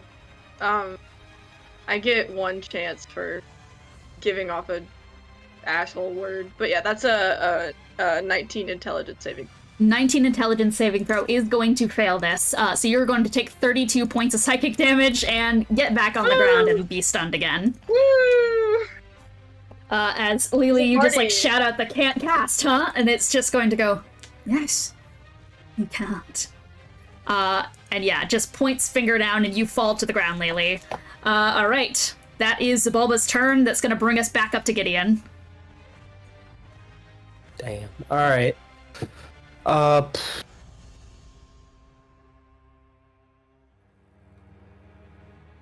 Yeah, I think I'm just gonna drop a fucking flame strike on its ass. Alright. So that's just a giant fucking pillar of fucking fire and heat. So yeah, deck save. Deck save.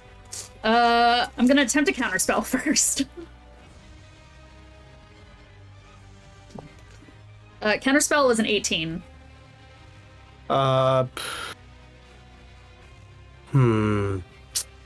Yeah, that'll do it unless I counterspell this counterspell. But do you want to, given that it's reaction economy Yeah. and legendary action economy is all Yeah, spells? I won't counterspell it.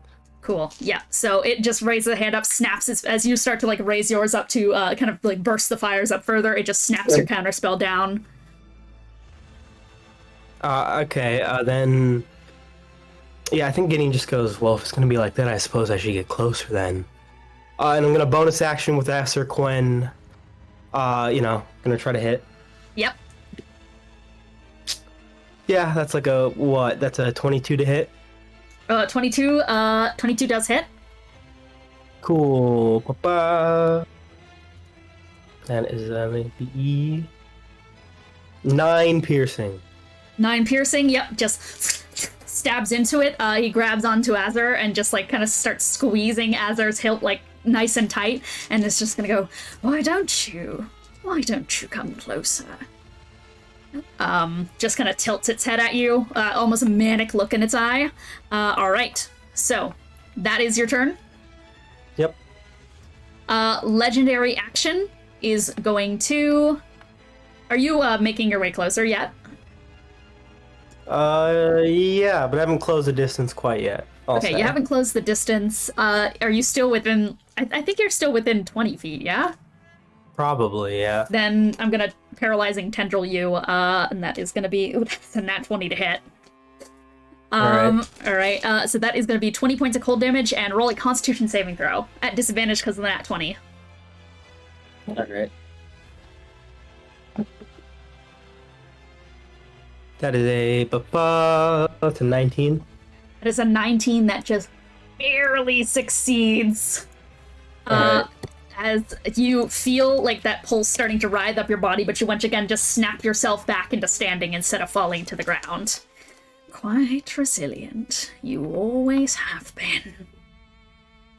Alright. And then it's just gonna go, what's gonna happen when you find yourself in a situation where you can't just out-resistance, out-resilience, outstand everything? What happens when you fall into a predicament where you cannot win? Problem you can't fix? What happens then?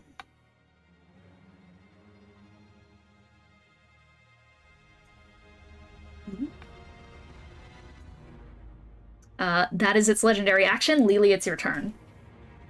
Int save. They hate me and my swag. That's a 16. Yep, fail. With you on the ground at the end of your turn, that is going to be another legendary action for Xibalba. And Xibalba is going to Psychic Pulse. This is a psionic spell. Second. Huh? I haven't used my Tides of Chaos. I want to use it to try and reroll my con save. Okay, go for it. It was worth it. That Yeah? is a 21. Ooh, 21, Lelee. That is enough, yeah, Does it for you to fail? get back Okay, up. I No, was like, that's if enough it for you to fails, get it's up from the really Mind funny. Blast. From the Mind Blast, yeah.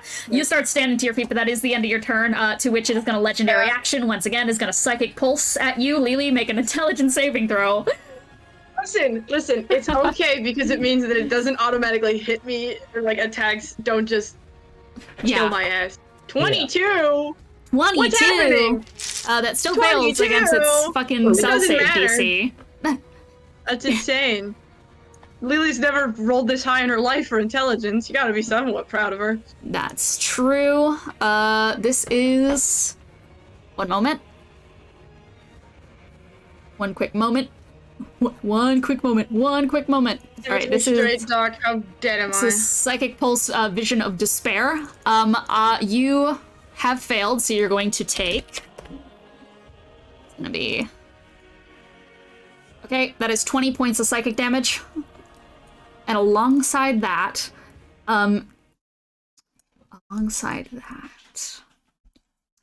you feel this pulse go into your head and just radiate in kind of a straight line throughout your entire mind, splitting it kind of this way in two towards the back of your head and feeling like your entire forehead has been severed. All this effort he's putting in for you. And for what? What are you going to give in return? Certainly not your strength. That's all but nothing. Certainly not the satisfaction of saving you, because you will never truly be saved. You'll never feel better. By the time the next fight rolls around, all you'll provide is an obstacle for them to all keep protecting. By all intents and purpose, you are a liability.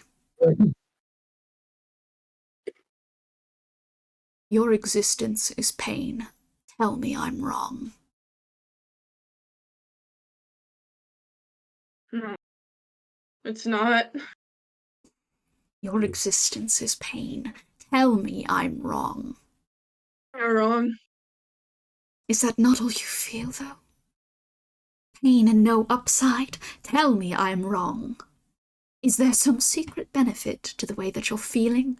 Is there some way you can spin this in a way to be a positive for you? Tell me I'm wrong. It's like a motherfucker. I feel everything else other than pain. It's not just that. Everything. You just think I'm a one-track mind.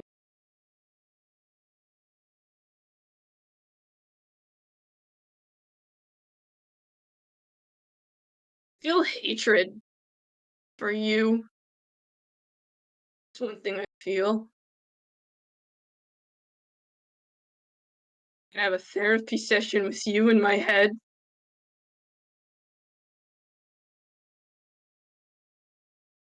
Fuck off.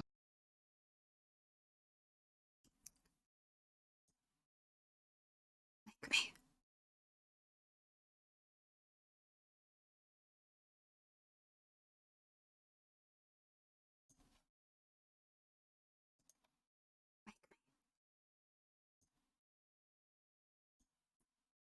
Come on, you've done hardly anything this fight except for fall over and get back up again. Yeah, well, I can get up faster than you could put me down. Kiki, take a fucking point of inspiration. You fucking throw that shit back at me. Hell yeah, hell yeah. It is Xibalba's turn. After that. It's okay, it was worth it. It is going to scoff and is going to cast Power Word Kill. Counterspell. Go for it. Yeah, that definitely does it. Charisma save. So, you see its head snap up and start to lull a word within its tongue, starting to spit it out. You fucking whore! And Gideon, you just smack your hand up and are just going to send out a counter spell as it is entirely, like, its entire mouth is just like sewn shut by this pure force. That was a 17 on the save. That's a failure. D100. Oh, yeah. Okay. Okay, and on the madness table, that is gonna be... Hold on. That is... Which one? Character becomes frightened and must use their reaction and movement to flee from the source of fear.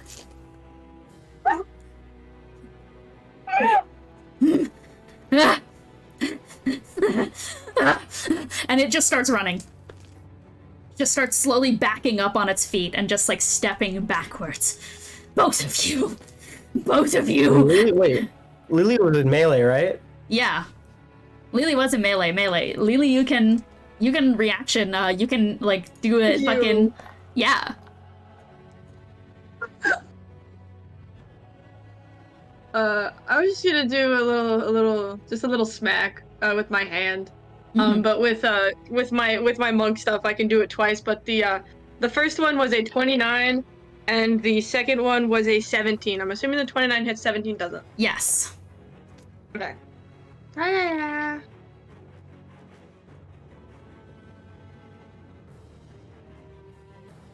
can't kill him with one hit. Yeah, Man. that's okay. Well, I got max damage on the dice. Ooh.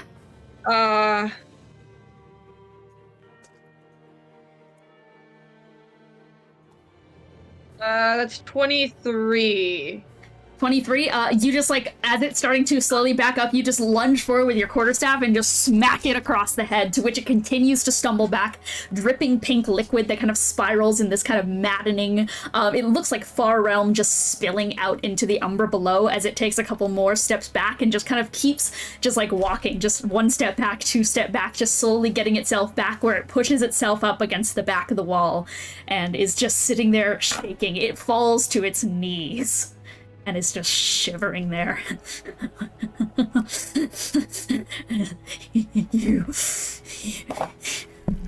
You'll doom the world with this madness. You'll doom it all. Doom it all. That is its turn. Gideon.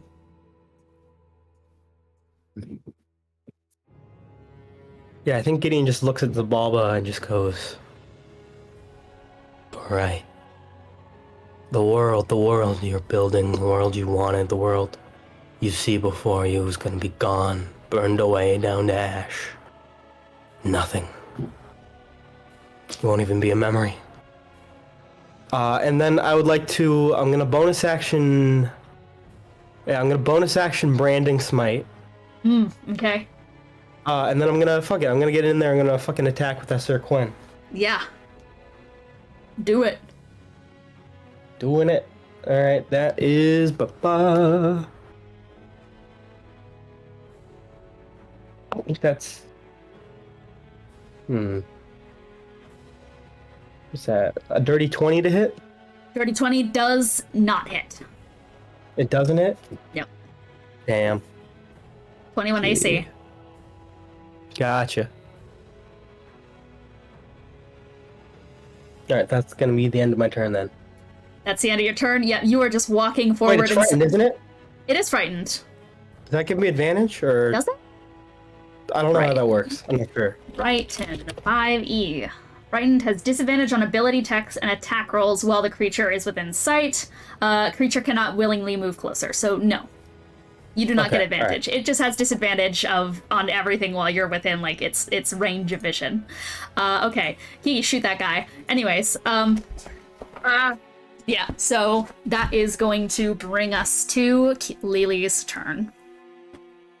Sorry, shooting that guy. That's I'm gonna just do unarmed strikes because I'm out of charges on my stab. Mm-hmm. What a pain. But the first one was you guessed it, a dirty 30. And the second one was a 21. There you go.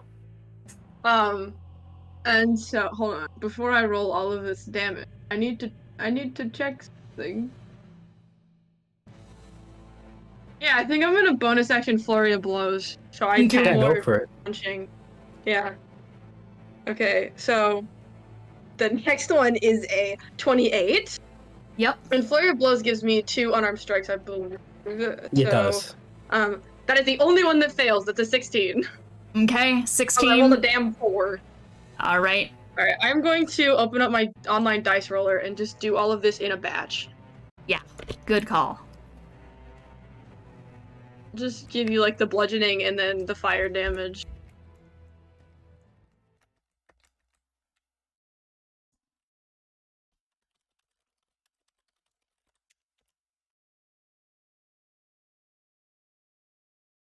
Hello, I have to do math.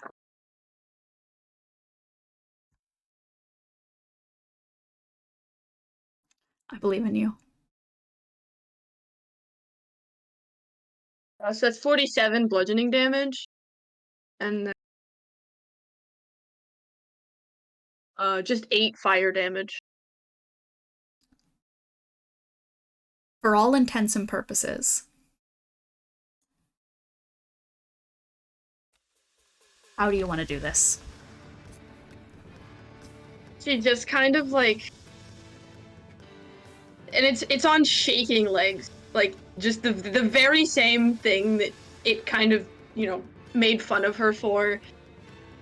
Being unable to step away from it, she walks towards it and just leans over it. You're not even worthy to be here. Ground, not anywhere. And she just pummels it into the ground. Mm-hmm. You just keep striking and striking and striking and striking. This hurts to do. It's like a motherfucker. Is Lelee screaming, crying, any of the shit it said that would make Lelee weak? Yeah, I think she just kind of like, as she's punching, she's like, you know, even through all the nerves that I can feel, I still want to feel you break even more. And I can feel your bones crack more than I can feel the burn on the back of my neck, you son of a bitch. You just keep slamming your fist down and down and down and down. You want to feel every fucking instance of it. You want to feel every way your knuckle starts to bruise underneath the keratin of this thing's skull as you take it by the horns and you crack it into, and you slam your fist into the skull, which reaches up and starts cracking forward around this eyeball, which you slam your fist into. You feel the gooey mush of it splattering out into a million pieces over your head. You lick your lips as that touches your face until you're left with a shaking heap on the ground.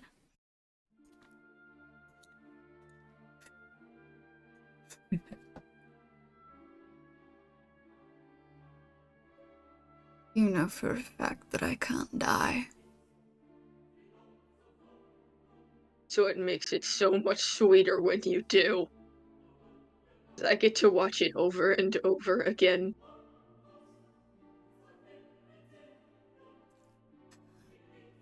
Gideon, you claim that I will be nothing more than just a memory if I fall, is that right? I won't even be that?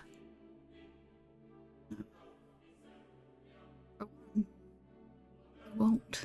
I can't. That's the great thing all about this.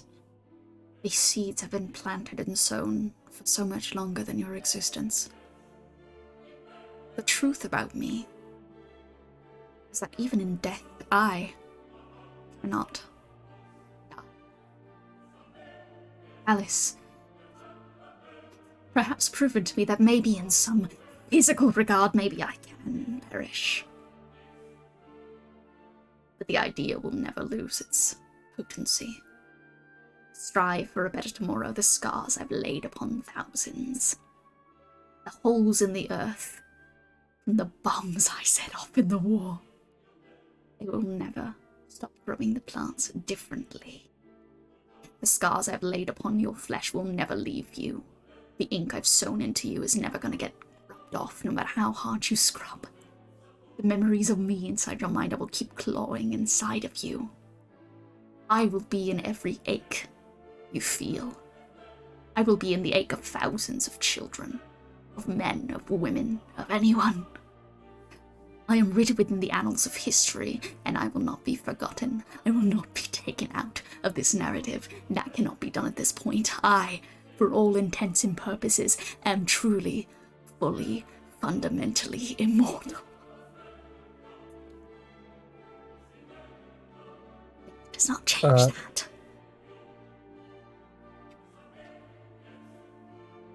This land is scarred by me, and it will never heal.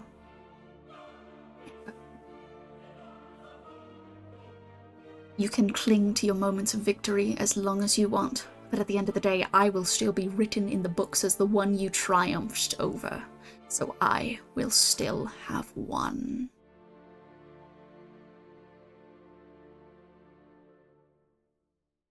Its broken eye starts to roll back inside its head as you see it's seemingly starting to go slack. It's letting out a small chuckle as it's doing this. As if it's doing the last blow to itself. It's taking itself out here. I think Gideon's just gonna sort of walk up to Xibalba and just sort of hold it by its skull and just sort of look at it and go, well, I suppose if that's enough for you, being a thing that happened at one point in time, then I suppose I can just leave you with that. But that's a bit sad, I guess. Really, the thing about history is, sure, you'll probably be remembered, but it'll just be something that happened. Truth of the matter is, for all this talk of immortality, it doesn't really mean all that much. The world, we're gonna beat you, and the world's gonna heal. It may take a while, but it's gonna heal. Time will move on. And we won't forget about you, but you won't hold any particular weight. You're immortal, in the same way a rock is. And then Gideon just sort of crushes the skull.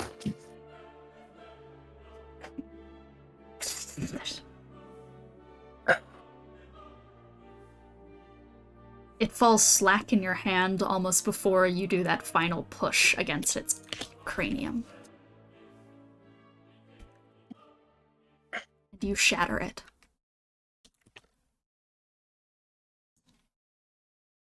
and feel a slight wetness about it as you do. As a small rune appears on the top of its body as it falls limp.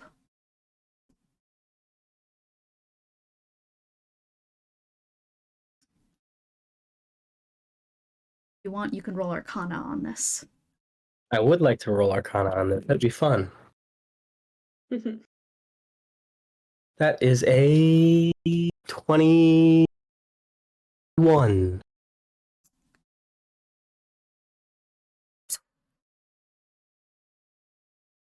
You see a rune flash for just a second and vanish. That being a bit of a combination here. There is a bit of it that almost reminds you of a spell that you once had, but no longer have access to. The remnants of a wish. The other, more prominent side of it is necromancy.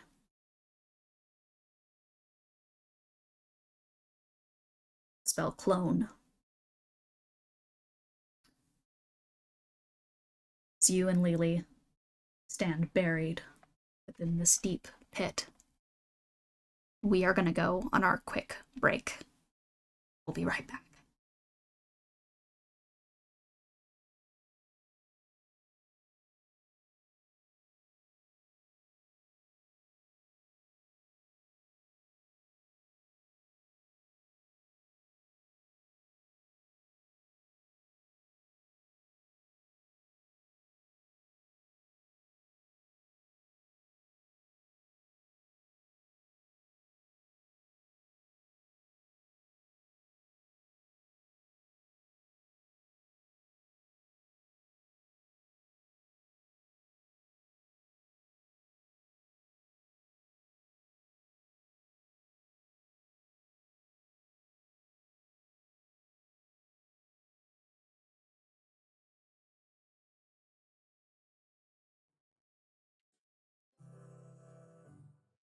When you got the goal that no one wants to have, sick of hospitals to paper over cracks. You weren't scared at all, but never turned away. Well, fuck 'em, fuck 'em, fuck 'em, fuck 'em all. Stop. Stop signs run 'em, bills don't pay 'em, who would care at all? Burn your money, ain't worth nothing on your curtain call. There'll be no bad days, there'll be no bad days, there'll be no bad days. You'll have no more bad days when you're gone, gone. There'll be no bad days, you'll have no more bad days. So your future's lost.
gotta Go go. on. I'll be right.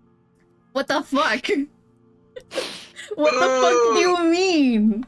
What? Alright, welcome back everyone. Where we last left off, combat had just ended with Lelee and Gideon. Gideon who just decided to fucking leave. So, we are going to return now to Aros and Yaksha, who have now arrived at the open door leading up towards the pile of amyloids that lead up towards the surface. With the haze of prion-infested mist spraying out from the interior, you guys have to move quickly. So, with that in mind, what are you doing? Presumably. I'm just fucking gunning. Okay. Yeah. You begin to make your way out through the pile. Once again, you, in that explosion, collapse not just one amyloid, but all of them in the sky. So now there is this complete grotesque pile. Things that have been half immolated by the Dark Star explosion. That is what you begin to climb into the bowels of. With your hand clapped over your mouth, it's only a matter of time before you begin to suffocate. So, with that in mind, as you start to climb up, I'm going to need both Yaksha and Aros to roll a passive luck roll. Oh god. Oh, I left my leg Oh downstairs. god, what am I adding to this? This is just a flat d20. Okay. I got a natural 1. I got a 7. Good job, guys! Alright, so, Thanks. Great work, team. who begins the ascent first? Probably me. Yeah, Aros, you begin to squeeze yourself into the kind of bustling bowels of this strange, grotesque, kind of combined flesh heap of all of these crashed amyloids and begin to squeeze yourself through. As you said to Elian, you are almost entirely fluff, so it actually doesn't take much more effort for you to crawl through these tiny crevices and start squeezing your way through. You have your paw clamped over your mouth, but anytime you need to reach it out to try and grab onto more things to find purchase, you have to reach away and just hope to God that you don't, on instinct, breathe in this pink mist. As you begin to find your way up, your paw reaches out. Do you grab onto a hand? You flinch for just a moment as you feel the hand twitch. Throughout this pile in front of you, you start to see parts of the interior of it wriggling around, and you start hearing this choke that is combining with static in the back of your head, as from inside this pile you see a great, like, half-shredded deer face turn around and start trying to squeeze its way throughout the pile towards you, and as its eyes are starting to roll back into the final, like, bits of death, its final death twitch is going to send a mind storm towards you as you start to feel the dying sensation of a mind flayer inside your brain. I am going to need you to roll a wisdom saving throw.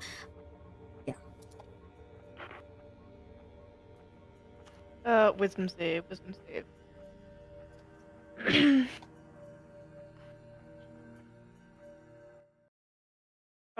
Do we know if Jack of all trades applies to?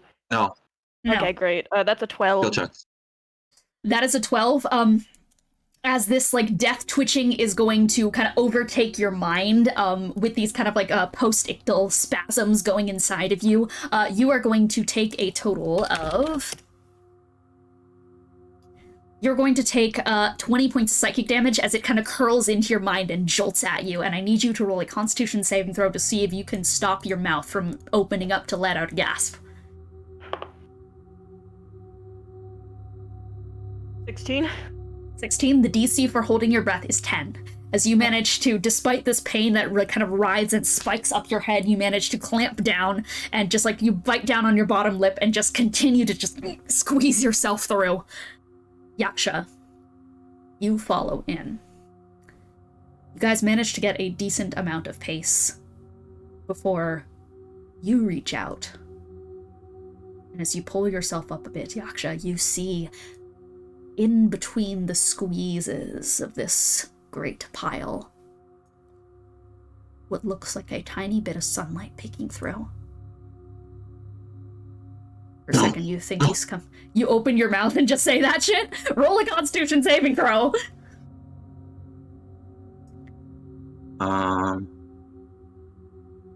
See?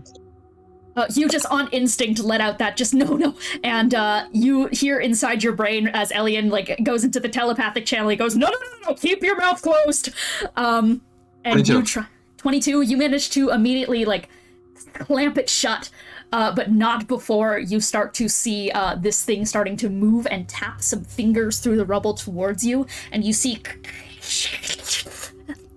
the face of a star spawn appear inside of the rubble and start climbing through to try and get you, and it is going to reach its hands out and start trying to collapse distance in on you. I need you to roll a wisdom saving throw. Okay. 22. That's crazy. Okay, 22 against a star spawn. Let's see what that is. Against Surely that is going to succeed. As you start to feel it trying to push your body through space and time, you manage to like close your eyes and just like keep your mouth shut as tightly as you can. You're just gripping onto it at this point. All it manages to do is disrupt some of the rubble around you. But disrupt the rubble it does. As Aros, you are a little bit further away from Yaksha, but as you hear that kind of yelp out from Yaksha below and then feel this kind of shifting of weight and movement, you feel the foundation of this pile begin to shake just a bit. As it, like a grain silo sucking you in, begins to crush you both. I need you both to roll a dexterity saving throw.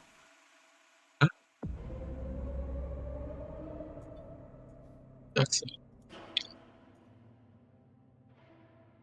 18. 18? 10. All right, 18 and 10. With an 18, Aros, you quickly, just given that you are at such a vantage point, you start to kind of crawl yourself up through. You see next to you in like a nearby pinch spot, you see Adolf starting to push through as well. Hailwind close behind and such. You hear like a slight just like noise from Elian down below, who seems to have gotten caught within one of these pinch spots, and you most certainly hear Yaksha beginning to struggle. As Yaksha, you are pinned between a set of antlers that starts to like dig into your forearm. You are going to take a total of 20 points of piercing damage as an antler just crushes you. Okay. And with that in mind, Aros, are you continuing to climb, or are you going to go back down to try and help anyone else out who has been caught in this new kind of grain silo-like crush? I'm gonna go back and help. You are going to have to roll another Constitution saving throw to hold your breath. The DC is getting higher the longer you're in here. That is going to be con. That's gonna be a 22. 22, that succeeds. You turn back around and start heading down below. Elian and Yaksha are both in a pinch. Who do you want to help out? I'll start. Who's closer? Yaksha's a bit further down. Elian's closer. I'll start with Elian. Okay, go ahead and roll a strength. Go ahead and roll athletics to try and, like, pull him outside of this pinch spot. Athletics, that's gonna be a 23. 23, and you grab onto his hand and start yanking upward. Elian starts kind of like shoving stuff off of his way and starts trying to squeeze himself through.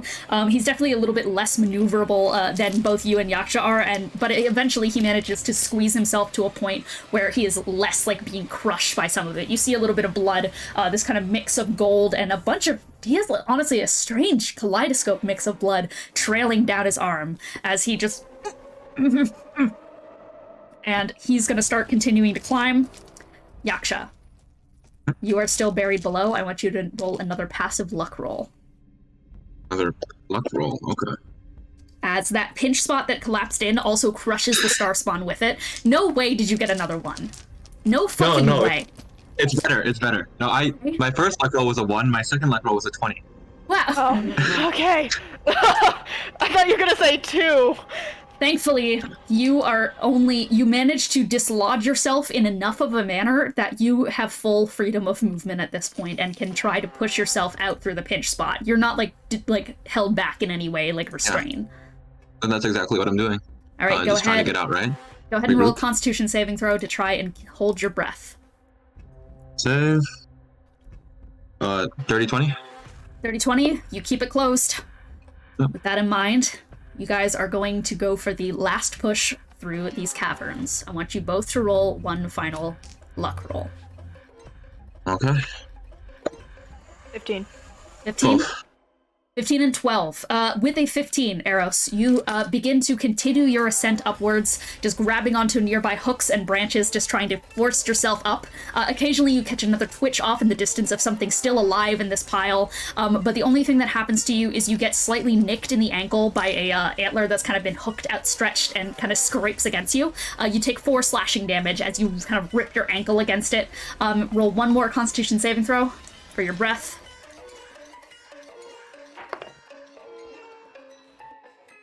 13. 13, you just barely manage to keep your breath as you start to crawl back up to the surface. And eventually, your head manages to find nothing else cramping above it. However, Yaksha, that was a 12. You still feel the movement of that star spawn trapped inside the rubble, trying to come after you. You still see some beams of light underneath you. You're trying to, use your foot to kick it back down, but it is going to reach its hand up and is going to attempt to hit you with distracting haze. Go ahead and roll an intelligence saving throw. Ooh.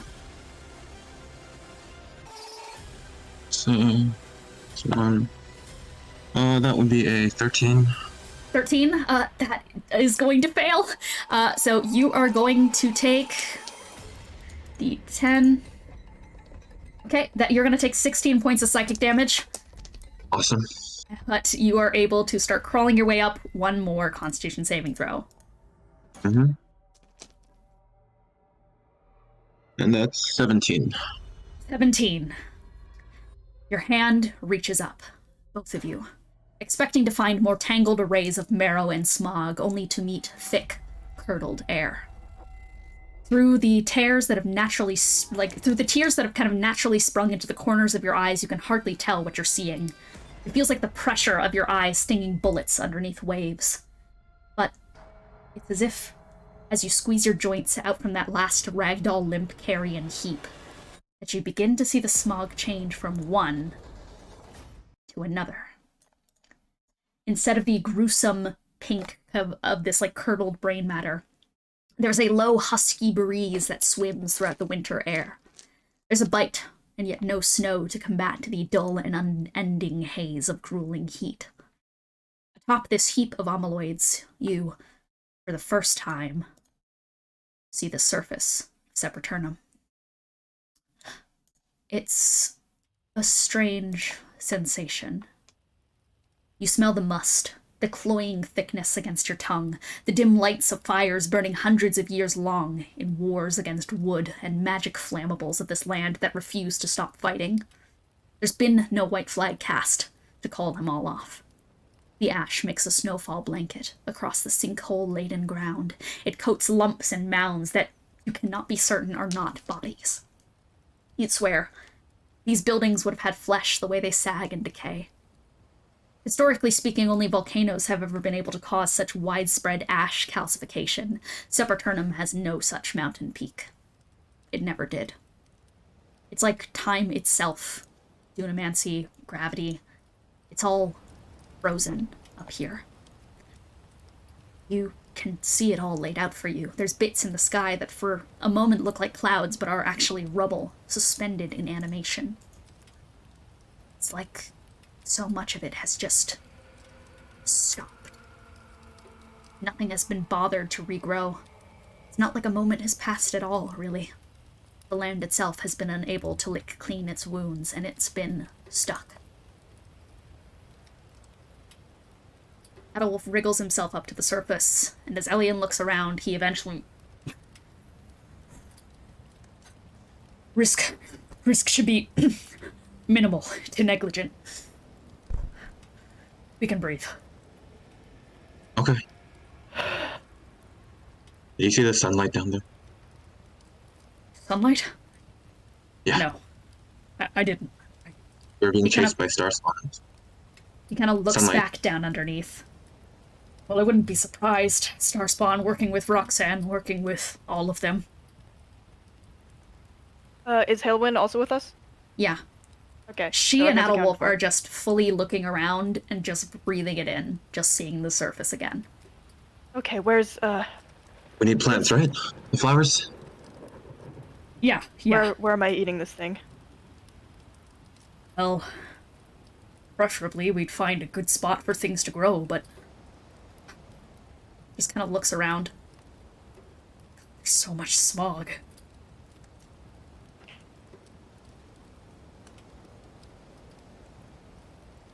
I don't even know if anything's gonna grow up here. I have one remaining 3rd level slot for plant growth if needed. We can try to look around, see if there's a better area. There's not going to be. Okay. If they manage to grow inside, I don't see why. Some flowers are more formidable than others. If we can get the plant growth working inside of Aros, then hopefully they will start to take root. It might be a struggle, though.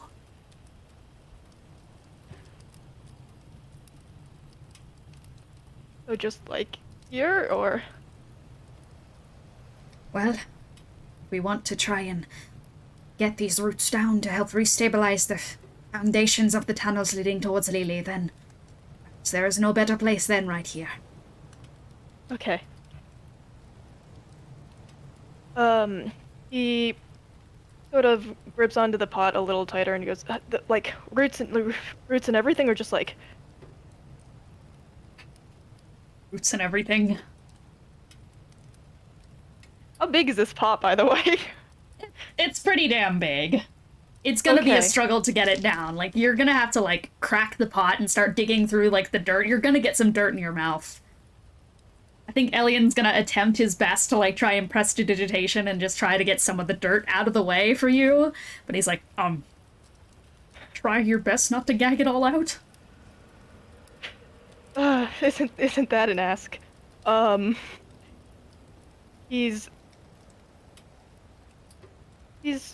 They get it as clean as they can, and he's just kind of holding it.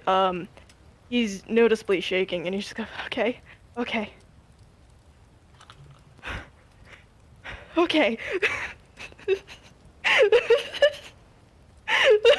Aros. You Aros? You don't have to do this if you don't want to, are you okay? Fine.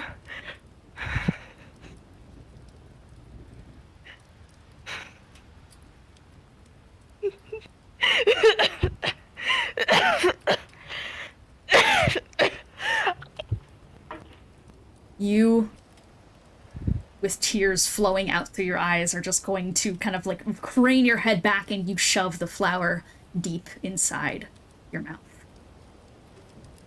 I think Elia lunges forward and is just gonna go, you don't have to! Oh, okay.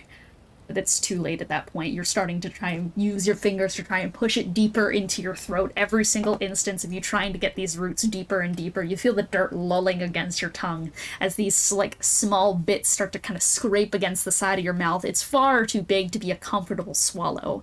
You feel it make a lump, like you've swallowed a pill incorrectly, as it starts to beat its way down. It takes multiple attempts at trying to swallow it whole, because it keeps coming up just a little bit more, but eventually you're able to just close your eyes, and through your raw tears scraping at your cheeks, you...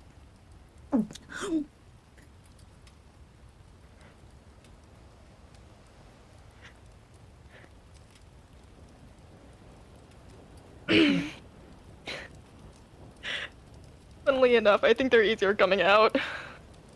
I want He you isn't to roll... holding Yeah? He is holding a couple of just red rose petals that he coughed up prior and during the process. And I want you to roll a charisma saving throw.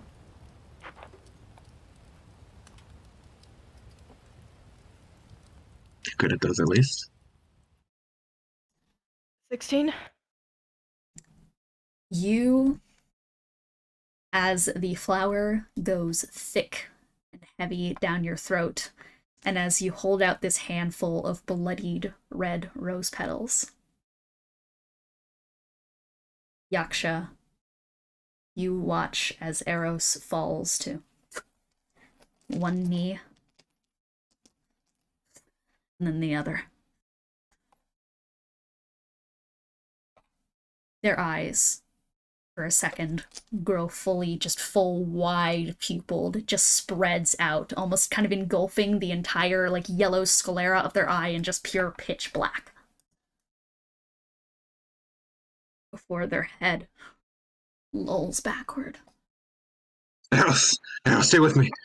Yaksha, you spring to action. I'm assuming you're, like, going to kneel forward towards Aros.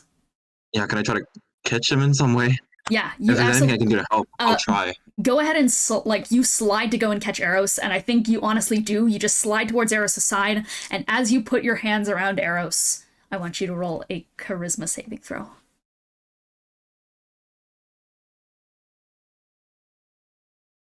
Oh, what is my charisma?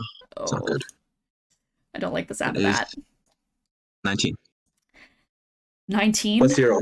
19 plus 0. As you start to see plants and roots stretching out from Eros's veins out towards the fingertips, towards you, towards that stigmatted scar that still rips inside your palms from when the two of you were sewn together. With this charisma saving throw, you have enough wherewithal in this moment to pull away. Do you want to? Before I do this, am I able to like figure out anything about what's happening? Yes, I can give you a roll here. Okay. What do you want to roll? Would it be... God, what would be appropriate? Nature, Arcana, Insight, all work. Okay, I'll do Insight then. Okay. I get to add a D4 to that. Let's see.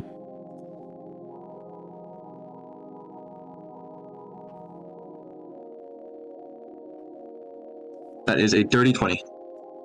A dirty 20 on Insight? Yeah.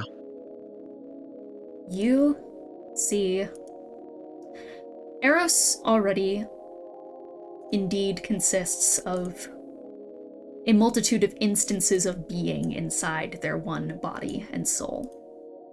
Mm-hmm. The way their face pulls and tugs, you get the sense that they are entering into a raw struggle of will against a force that is not them or Levi. And as I'm like holding on to, like, from that insight check, am I able to tell if me staying there would help at all? Like, if I have to sacrifice my body to like help Aros, would it actually help, or would I just be like putting myself in harm's way for no reason? As the roots are starting to dig into your palm and starting to wrap around you, you see fraying out of the corner of your vision is the sight of what looks like some sort of different realm that you're starting to be brought into. Likely the same as wherever Aros is going.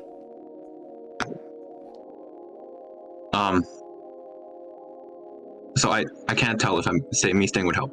You can't tell. You can't I can't tell. Yaksha is going to like keep holding on, but also, this is a good idea. Leviticus! Protect Aros!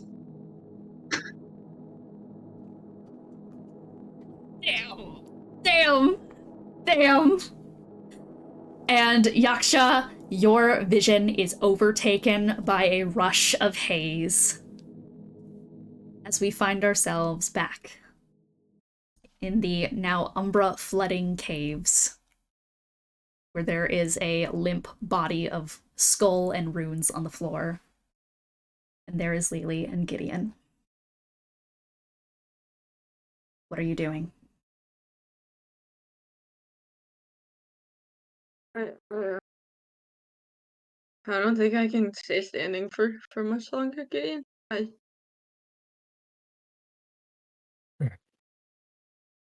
you need me to carry you? You're not gonna burn me, are you? No. I can still help if you carry me. I promise. You've put in so much work lately. More than I think you even realize.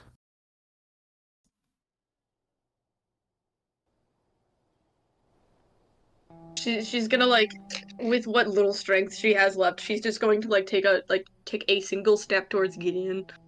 Kind of like Umbral like swishing around her legs. Toward like trying to at least make it at least halfway. Like she's trying to prove something to herself. I think you catch that. Just the sensation of trying to prove it.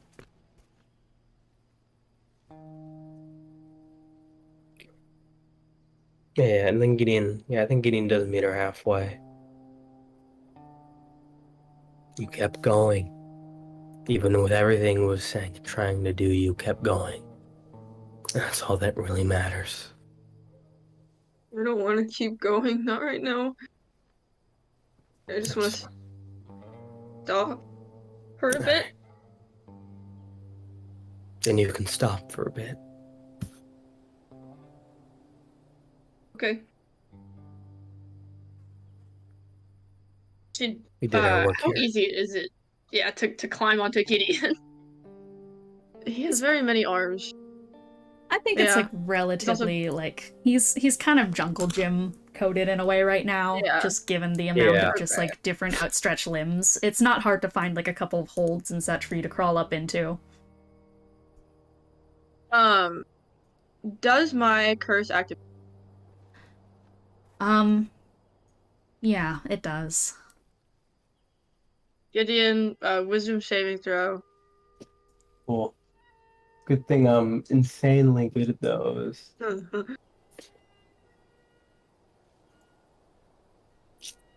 is that? Let's see. I think that's a 20. If it's a 20 plus, then it succeeds. Yeah. Okay. The DC's 10. The DC's 10. It's not really that high stakes. Yeah. There's not even a flinch as she crawls up into your arms. Yeah.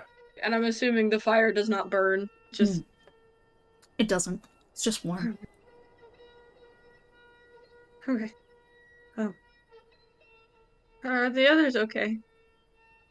Is everything okay? Things have been going along well enough.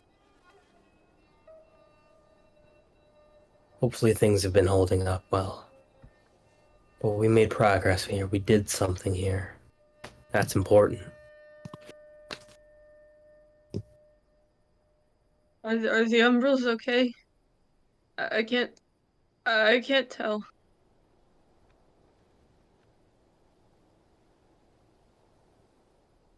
I don't know right now, but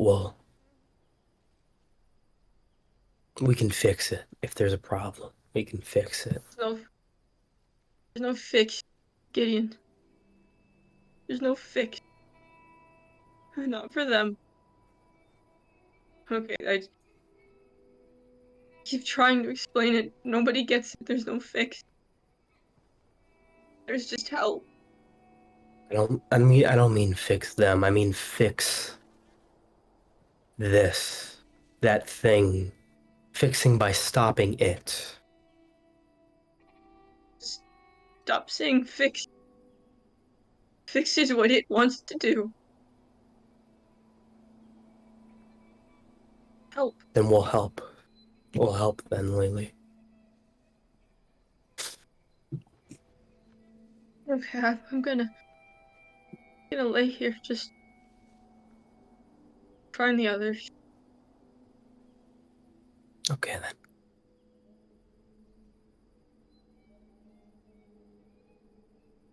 Just gonna like kind of curl up in a way that makes it so her bones are not aching as much. Like, you know, sometimes you find like the weirdest sleeping positions ever. I sure do. Yeah.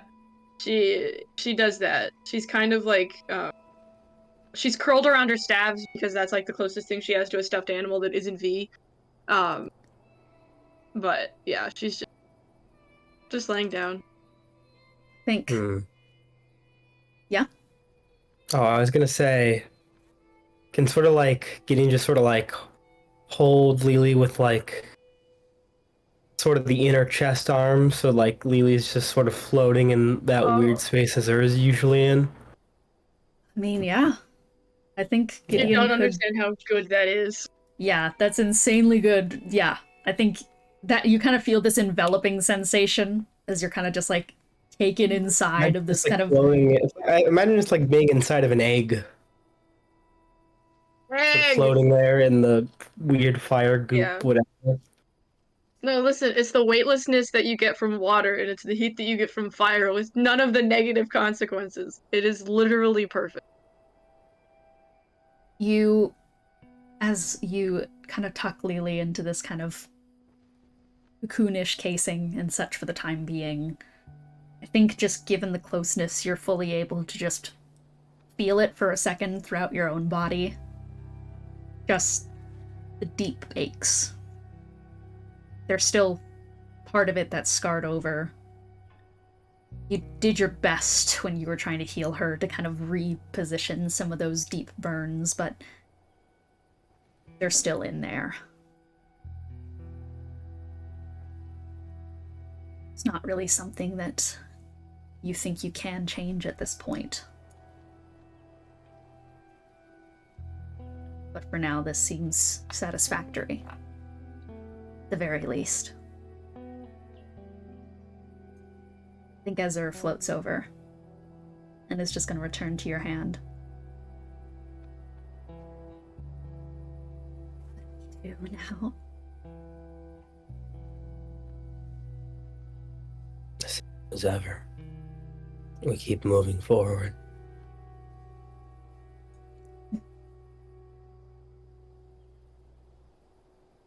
It's coming back again, isn't it? It always does.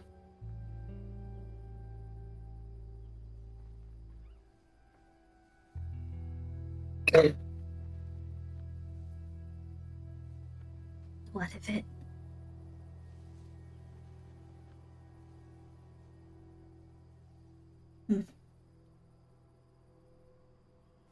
Kind of just nods off a little bit, just like not fully sure what she's getting at here. What can it even do at this point?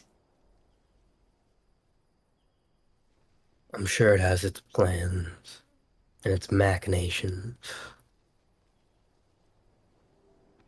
And we're here to make sure that they're all for naught.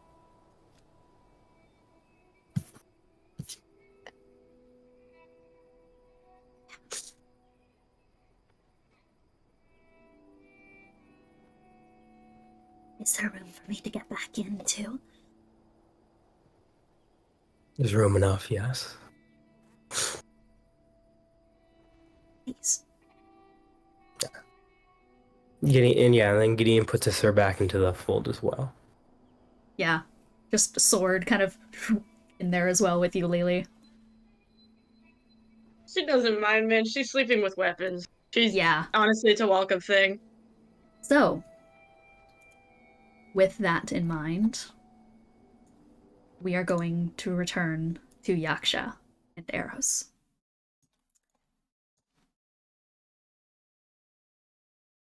You both jolt. I do have like 1 minute. Yeah, okay, cool. I timed it so well.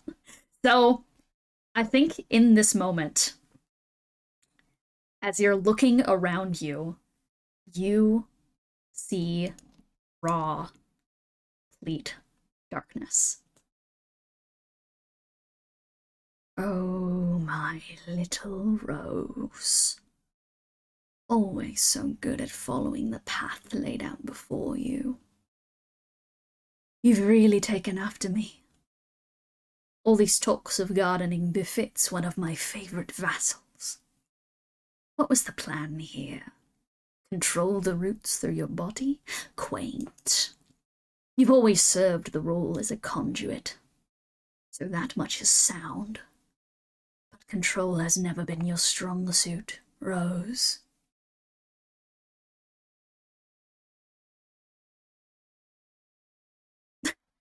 And with that, there is an enveloping, outreaching sense of darkness that spreads forward through the room. As Yaksha, you see nothing around you as you are enveloped.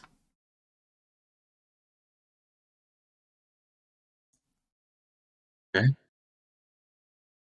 Did I just hear that exchange with Xibalba? Yeah, you do. I think, if Aros doesn't say anything, I think Yaksha is just gonna say, this time he's not alone, though. Not alone? What is it with these duos working Oh, together shut up! this way? Why are you so obnoxious? Oh my god! There's just a sheer moment of just genuine bafflement at your audacity in that regard. As through the darkness, as you shout this out, you are going to... does a 20 hit you? Yes. Okay. I was mostly fucking with you because that was a natural 20, is what I'm getting at here. And so with that in mind, you feel as this kind of shocking tendril reaches out and stabs into your chest, kind of your lower area, and it digs into one of your scars, and you need to roll a Constitution saving throw. That is a 23. 23, as, yeah, you manage to fight off that kind of like urge to fall to your knees and just start cramping up in every single instance of your body as this root comes, stabs into you. That make you feel big and strong? Lashing out when somebody talks back to you? I killed your amyloids, I'll kill you too. Misery loves company, doesn't it? So don't you just feel so fucking lonely? You say you that. miserable wretch. You are going to get hit again. Yeah. Yeah, that is a 26 to hit. Okay. Roll another Constitution saving throw as you're taking 15 points of piercing cold damage, rather. Full damage, okay. That is a dirty 20. Yep. Stabs into you. Do you think that this outburst of yours is going to fix things? What happened the last time you tried to fix a situation? And the time before that? And before that? And before that? And that? And that? Every time you've tried to grow something, you failed. Your little belladonnas, your dahlias, your strelitzia, your zinnia, your golden tulip, your day lily. Caged birds are what you are. You can chirp, you can scream, you can howl, you can hiss. But at the end, there is a predestined position for you and this cat. You've both seen it before in the soil of these lands. You know, I was originally going to use this weapon to spread the soils of this land. Use my pollen spores and make a garden anew. I have decided upon consideration to utilize Eros's better talent. Raw destruction. An uncontrolled force of nature. Your emotions betray you. You sound like a small child throwing a tantrum. You just called him Aros. Good fucking catch. Take a point of inspiration. But I'm gonna roll to hit you. Go ahead.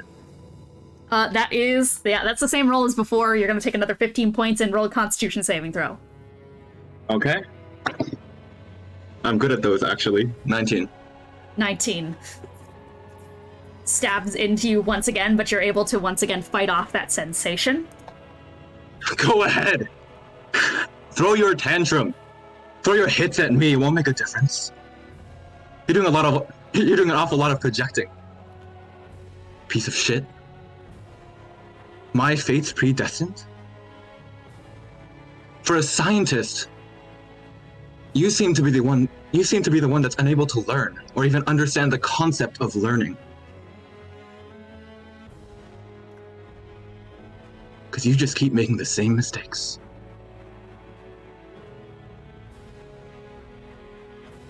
Righto. Is the mistake you're seeing right here?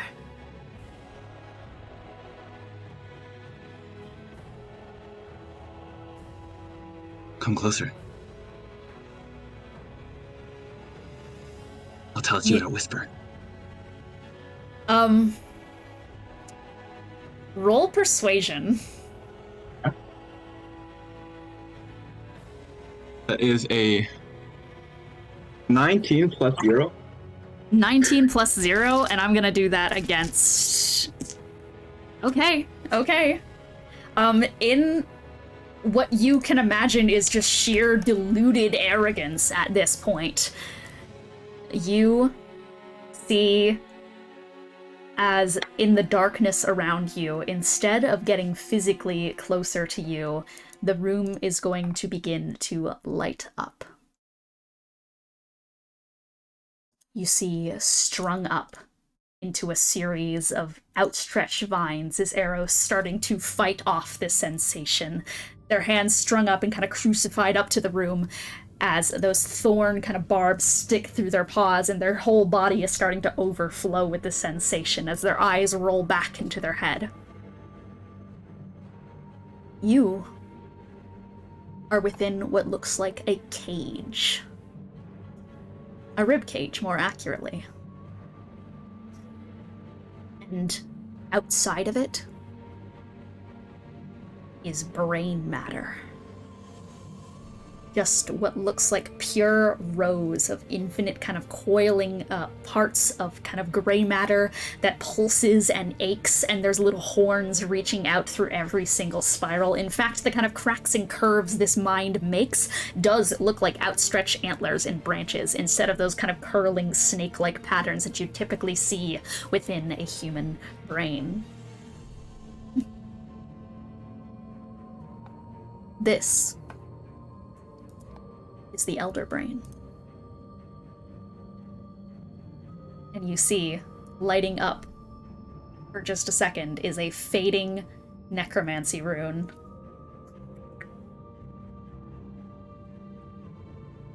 Now, I think that you lot have made quite the number of mistakes as well, if I had to say. One of the major ones being getting overconfident. Slowly beginning to think that you've peeled away each and every layer, thinking that if you just have the wittiest enough comeback, that you can fell a god. With words. With useless woes and screams. That's always what it's been. From people like you. Screams. Cries. Pathetic prattle. All talk. There's been bite. Attempts at it. That much is certain. But I have always made one thing clear. When I have fought you, when I fought Begonia, when I fought the thousands that I have felled before you, you've taken down a couple of my omaloids. Congratulations, you've done a great job. I have thousands remaining in the Far Realm. Would I let you see and fight? Well, quite precisely, I let you see and fight them. I have held back in every single instance I have fought you, because it wouldn't be fun to me otherwise.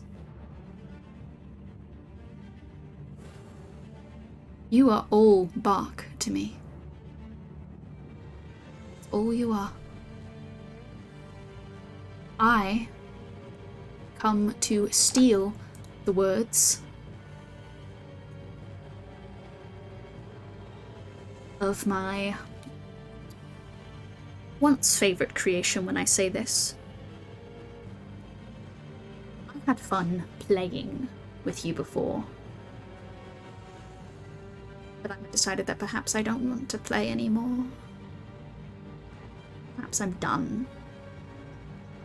That's now all I want, and the only thing that would give me satisfaction is seeing all. Come on then, step closer. Calling us the overconfident ones? When you just admit that you've been holding back the entire time. That will be your downfall, you petulant child. You know full well I've been a parent before. So why don't you answer me this? Who's the one that loses when a child throws a tantrum and breaks their toys?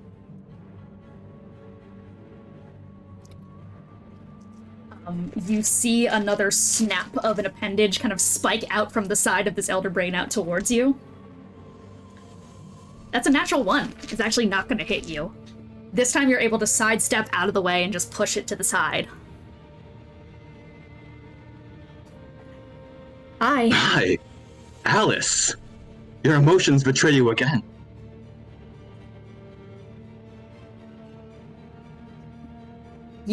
As you say that word, it is going to mind blast you. I want you to roll an intelligence saving throw. I'm gonna counterspell that. You counter, yeah, you can. You are going to tear off your head and are going to just like spin it through the ground and are just going to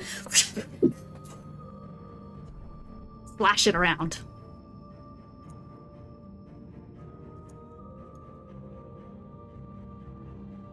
What are you gonna do? Throw another tantrum?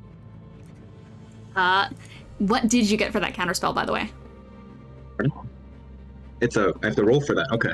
That's I have my ability modifier, right? Yeah. That's a 19. You are a bird in a cage. That's all you are. You are no toy to me. You are a corpse to me. A corpse.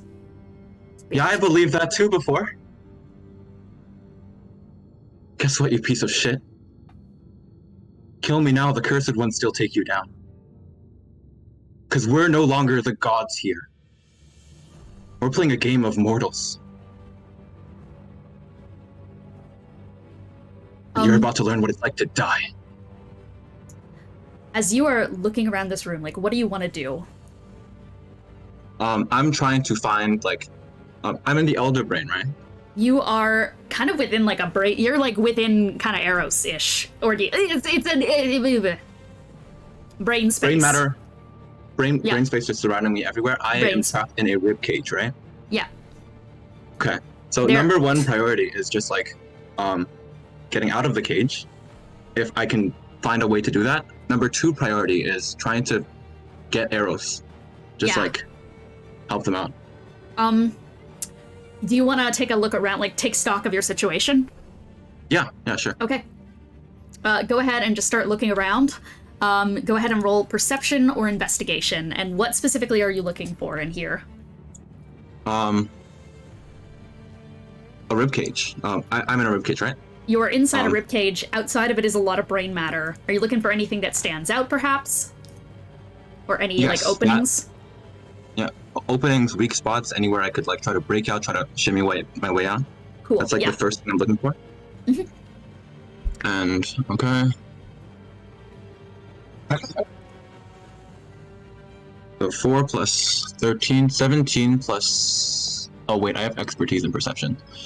32? 32. With that in mind, you start looking around the room, just, like, pacing around the place, trying to find some kind of, like, opening or something like that. You do indeed notice a series of flowers spreading throughout the room. There are a couple of them, blooming in and out of the mind itself. One's directly attached to Aros, which... I mean, Aros is the core of the flowers now. They swallowed the roots, and those go into the Elder Brain, so... There's potentially a possibility do something with that. But that is about the only thing that's, like, stands out, is a number of flowers growing. Specifically, Okay. I'll give you a fair number of them. As Aros is writhing, with every, like, fragment of their being, you're seeing a bunch of different flowers, like, sprouting out of them, and then kind of, like, curling into the walls and, like weaving into them. You're seeing lilacs, that are blooming back and forth. You are seeing begonias. You are seeing roses, pink, split-colored. You are seeing moonflowers. You are seeing what you can pretty much confirm is Eros's spasms of trying to reach out to anyone. Okay. And relative to my cage, do I see a way to get out? This whole room is like a ribcage. You are you can okay, get so to I'm, Aros. like, with Aros. Yeah. I'm next yeah. to okay. Yeah. And Aros is trying to reach out. You can regarding the flowers are trying to like try and reach out to try and find people like on the like it's basically just the flower like speak equivalent of Aros screaming for someone to help them. Okay. Regarding the flowers themselves, if I have to roll a check for this or if it's impossible, I just want to know, with like Aros being the core of the flowers that are kind of like stretching into the elder brain, right? Mm-hmm. If I were to disconnect it, would that hurt the brain, or would it hurt Aros? Roll nature. Okay. I am a ranger. Sec. Nature. 15.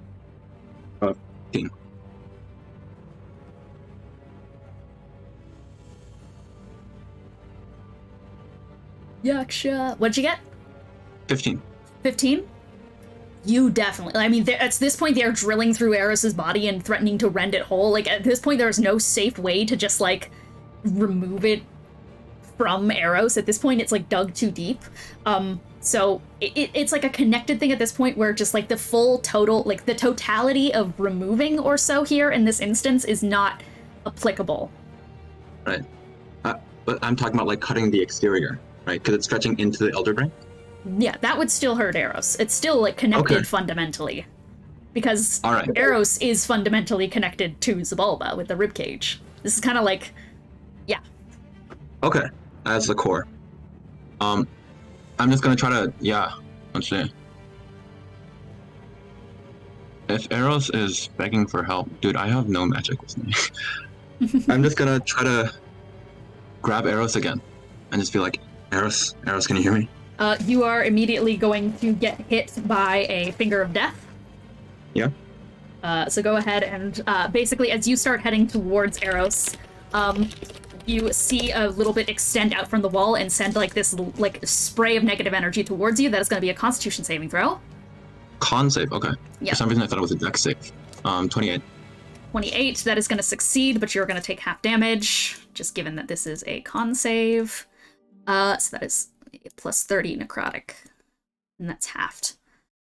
3 plus 30 is divided by 2. That is going to be 20 points of necrotic damage. Okay. See.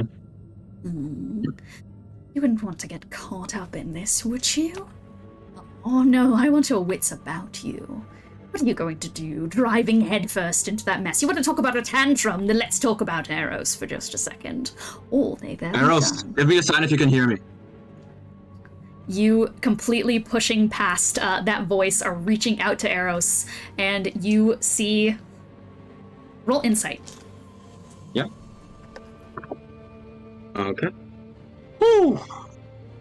Let's see, I can...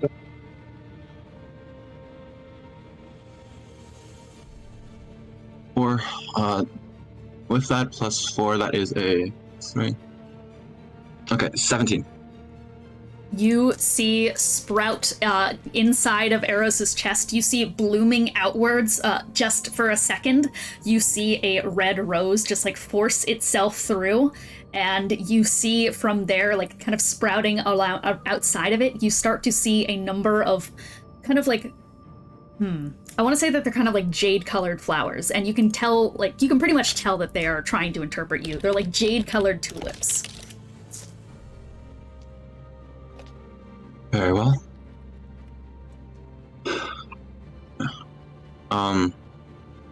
Okay. So Aros is currently entangled within the Elderbrand. Yeah. And these flowers are just growing around me. There's not much I can infer from that. Well, at the very least, it does seem that it was calling out your name by putting the, like, jade tulips, as in, yes, I can hear you. Okay. Yeah. Aros being completely entangled with the Elderbrand. Want to do this? Okay. I think, yeah, just completely ignoring Xibalba. I'll be like, sorry about this, buddy. Leviticus, hurt Xibalba as much as possible. God damn! And you say that, and immediately, Xibalba is just going to go, I'm afraid there is nothing Aros or Leviticus can do to hurt me in a way that matters. This is a futile struggle.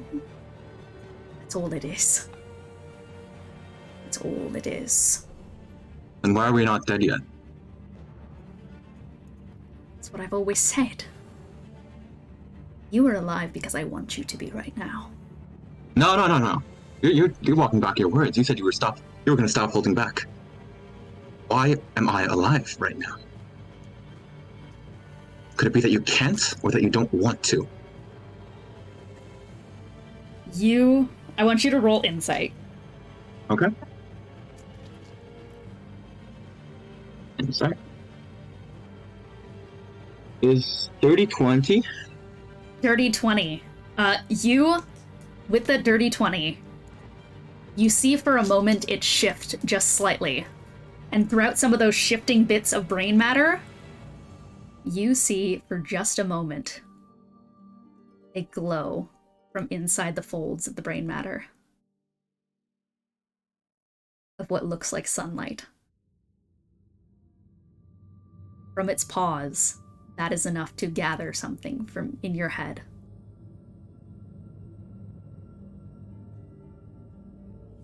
It's being ordered not to. As much as with every instance of its being it wants to. And once more, your emotions betray you, child.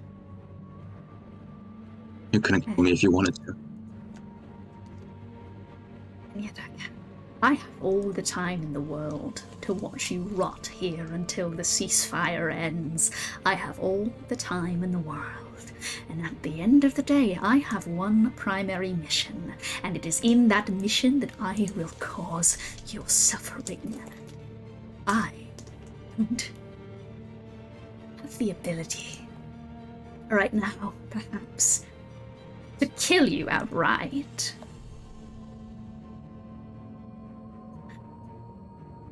He wills it for the new world, of course, but make you lose, still. All of you. That's all I want. Lose. Again, you sound like a child throwing a tantrum. Isn't it frustrating to just keep following orders like a dog? I so wish you could cause me suffering in a way that matters. I've died 1,000 times. You haven't even died once. You once again see it kind of recede back into the wall, and then once again it is going to send out a string of these tendrils towards you.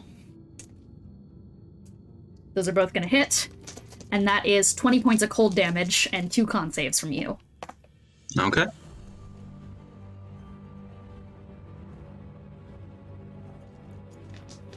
Okay, that is... My lowest save was an 18. Alright, 18. And those are both going to succeed. Child! child, is that the only thing you know how to say? After all these years, you still fall to the one fundamental flaw. You look down at the children of the world. That is all you have ever done. Why else is the sun so bright in the sky, Yaksha? Why else is your idiot sunshine tulip dead? Why else?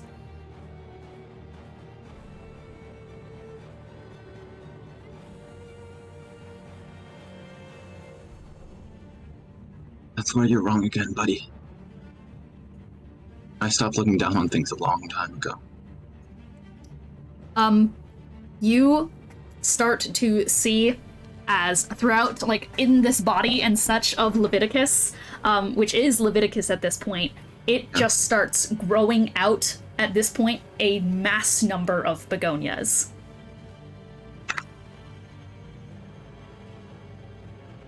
Like he's trying to tell you something. Okay. Can I try to infer what the begonias are trying to tell me? I recognize it as Gideon, right? Yeah, you recognize begonias as Gideon. That's it, right? Yeah. Okay. I think one of your toys is trying to tell me something. Aros, you called him? Or I guess it's Levi at this point. Something happened between you and Gideon, didn't it? There's quiet in the room. Don't have a witty response to that? Start to see more begonias sprouting throughout the room. Your precious experiments will be the end of you. So will your arrogance. That which brought me to death will also bring it to you. You see Levi's head crack towards you. Mouth cracks open, trying to choke something out to you, but can't make the physical words. What makes you different, Levi?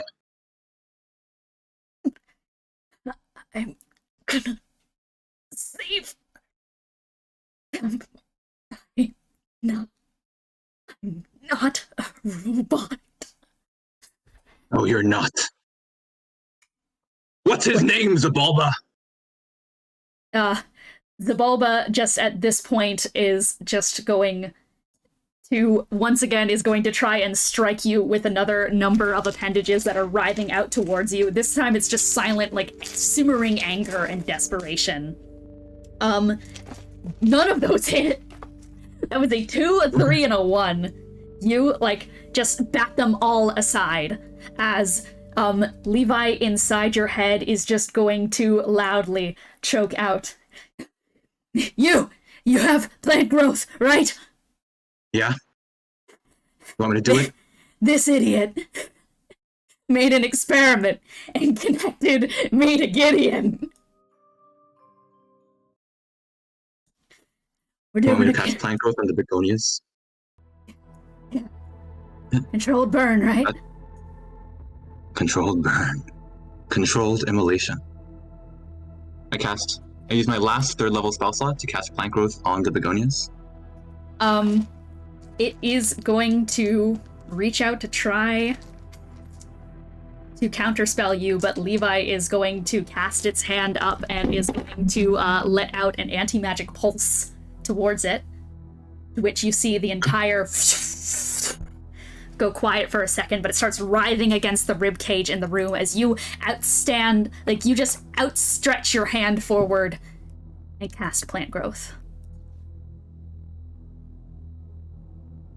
His Gideon. name's not Begonia, Xibalba.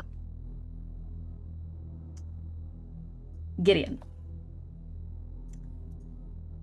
As you are standing inside of this kind of great fissure area with Lelee kind of tucked inside Azure as well. Are you I think your transformation ends by now. No, it doesn't. We're gonna say it keeps up. Yeah. Yeah. You feel for a second a slight tingling sensation in your knee. You see for a second a small begonia petal fall out.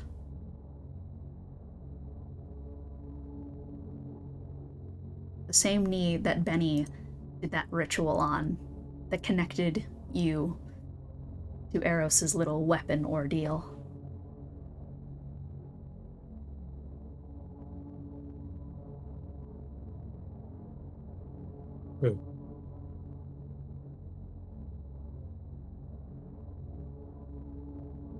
Does anything else happen, or?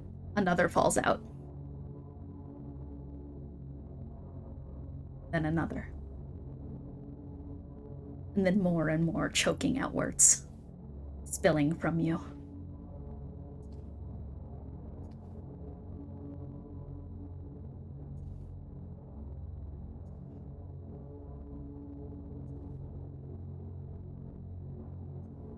Huh.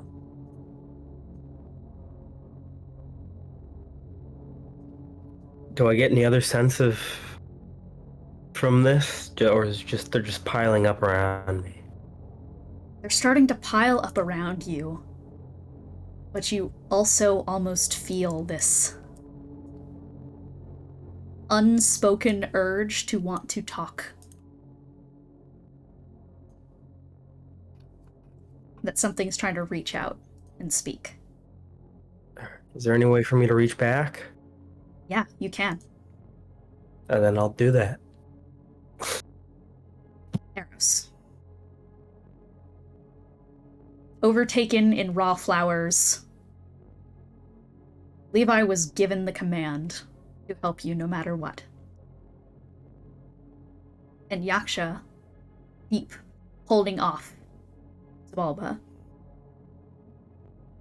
has left you hurtling in this kind of deep subspace area. That's it. You failed, haven't you? You lost your damn mind again. There's nothing you can do. You have once again failed to keep control. To fight off that overwhelming sensation. Maybe at the very least Levi will pull through, but so much unsaid. It is within this roiling darkness, in this forest that you find yourself in, that you see Gideon.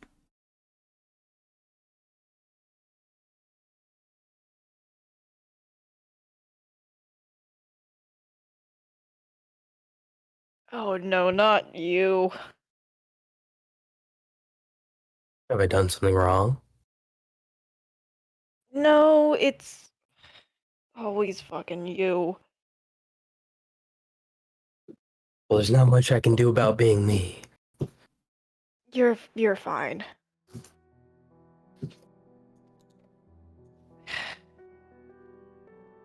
He picks a direction and then starts walking. Gideon will follow along. So then, what is the issue?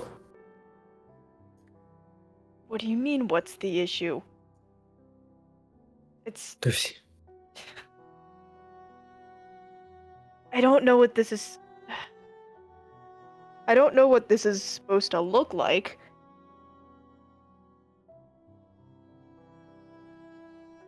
You realize as the topic of issue has been brought up that you did not immediately double over and start coughing this time.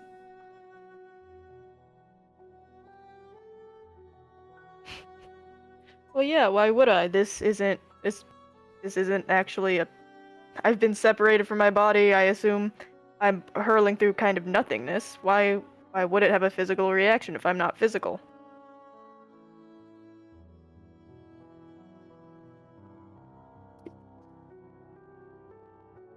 He just keeps walking, probably muttering under his breath.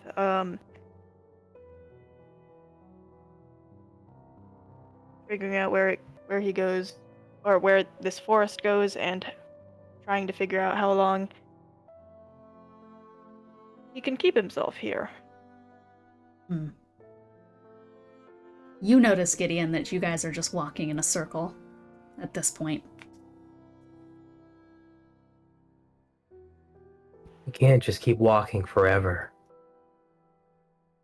Well, when I get tired of walking, I'll stop. More than that, this can't last forever. Something at this moment can't last. And that's what I assume will happen when I get tired of stopping.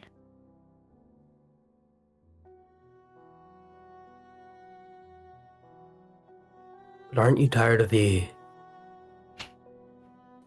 of just this, the avoidance? Whatever's going on here. Isn't that more can't be easier than whatever all this is? That has. What is this? You tell me. Because this has been something that you've been seemingly dealing with for a while. I can't help because I don't know what's going on.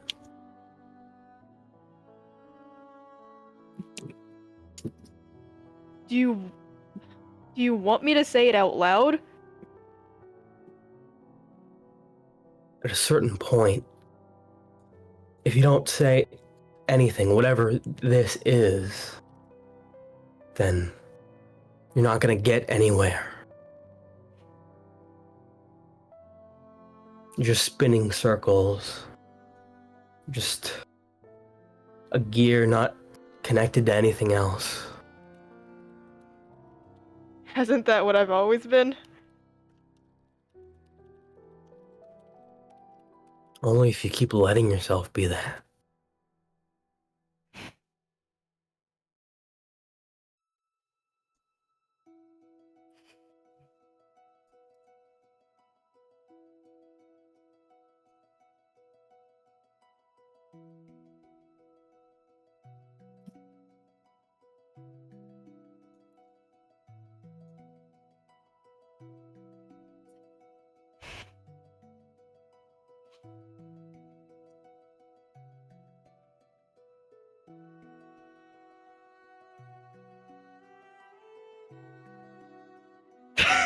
You can do it. Come on, say it. Say it. Fucking say it.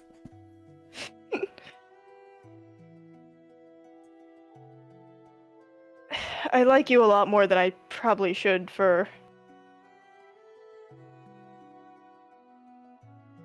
whatever the fuck interactions we've had. You are quite literally everything that I've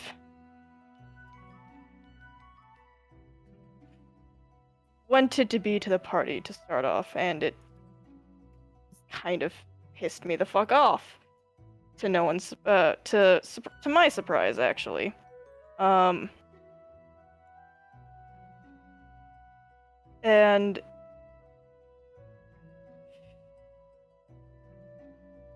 I don't know, it's fucking grew on me. And here we are. And as those words settle on this forest, we are gonna end this session off here.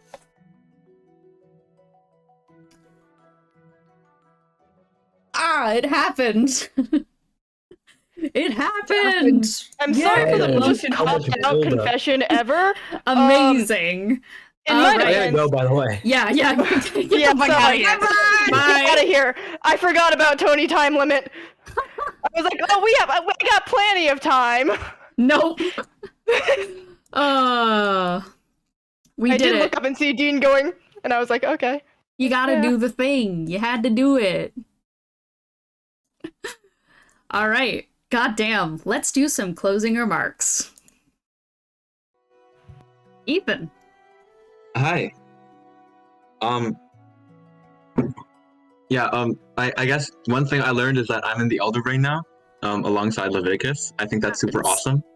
Also learned that, Aros is literally linked to Gideon. You didn't know that? Yeah, Not to that extent. Yeah. there we go. I don't know if I can really shout out. The confession was kind of funny. I don't know if I can really shout out a roleplay moment for the fact, just for the sheer fact that I was not here for the majority of the session, unfortunately. That happens. Of what you were here for, is there anything you want to shout out? Aros and Gideon's conversation, that was nice. Yeah. Now that Aros is out of his physical body, it's pretty cool that he can say things without dying. Whoa. Goddamn. All right, I am Dean. I'm the Dungeon Master. One thing I learned is, goddamn, Avatar Gideon can just stomp the fuck out of fucking Xibalba. Goddamn, just bring him down. Just fucking clobber that motherfucker. Just kick him in the head. Good God. Roleplay moment. I'm giving it to Kiki. Kiki, you fucking killed it this session. Hell yeah. Yeah, just generally, just Lelee, just wants to be held. Just everything like that. Everything is good. There we go. And Kiki, what is one thing you learned? What's one roleplay moment you liked? One thing I learned is that Xibalba is apparently so scared of my fine ass that it has to send a clone after me. It was on the verge of death the whole time and it was a clone? You're terrified of me! Bitch. One roleplay moment I liked was Yaksha's whole interaction with Xibalba, just specifically calling out, like, you're acting like a child. You're the baby. It was really funny. Yeah. Alright. And Ro, what is one thing you learned? What's one roleplay moment you liked? I learned that apparently if I give myself in to the overgrowth, I wake up in a forest. Whoa! Whoa! It all makes sense, trust me. Yeah. And then one roleplay moment I liked, he's not here right now, but like, Tony bullying, Xibalba was very funny. Hell and also yeah. it was sick as fuck. I very much enjoyed the line, like, you're immortal in the same way a rock is. Yeah, that shit's Goofy good. as fuck. Your ass is a rock. Well, thank you guys so much for watching. I will see you guys next time for the final episode of this arc. Goodbye. Yay!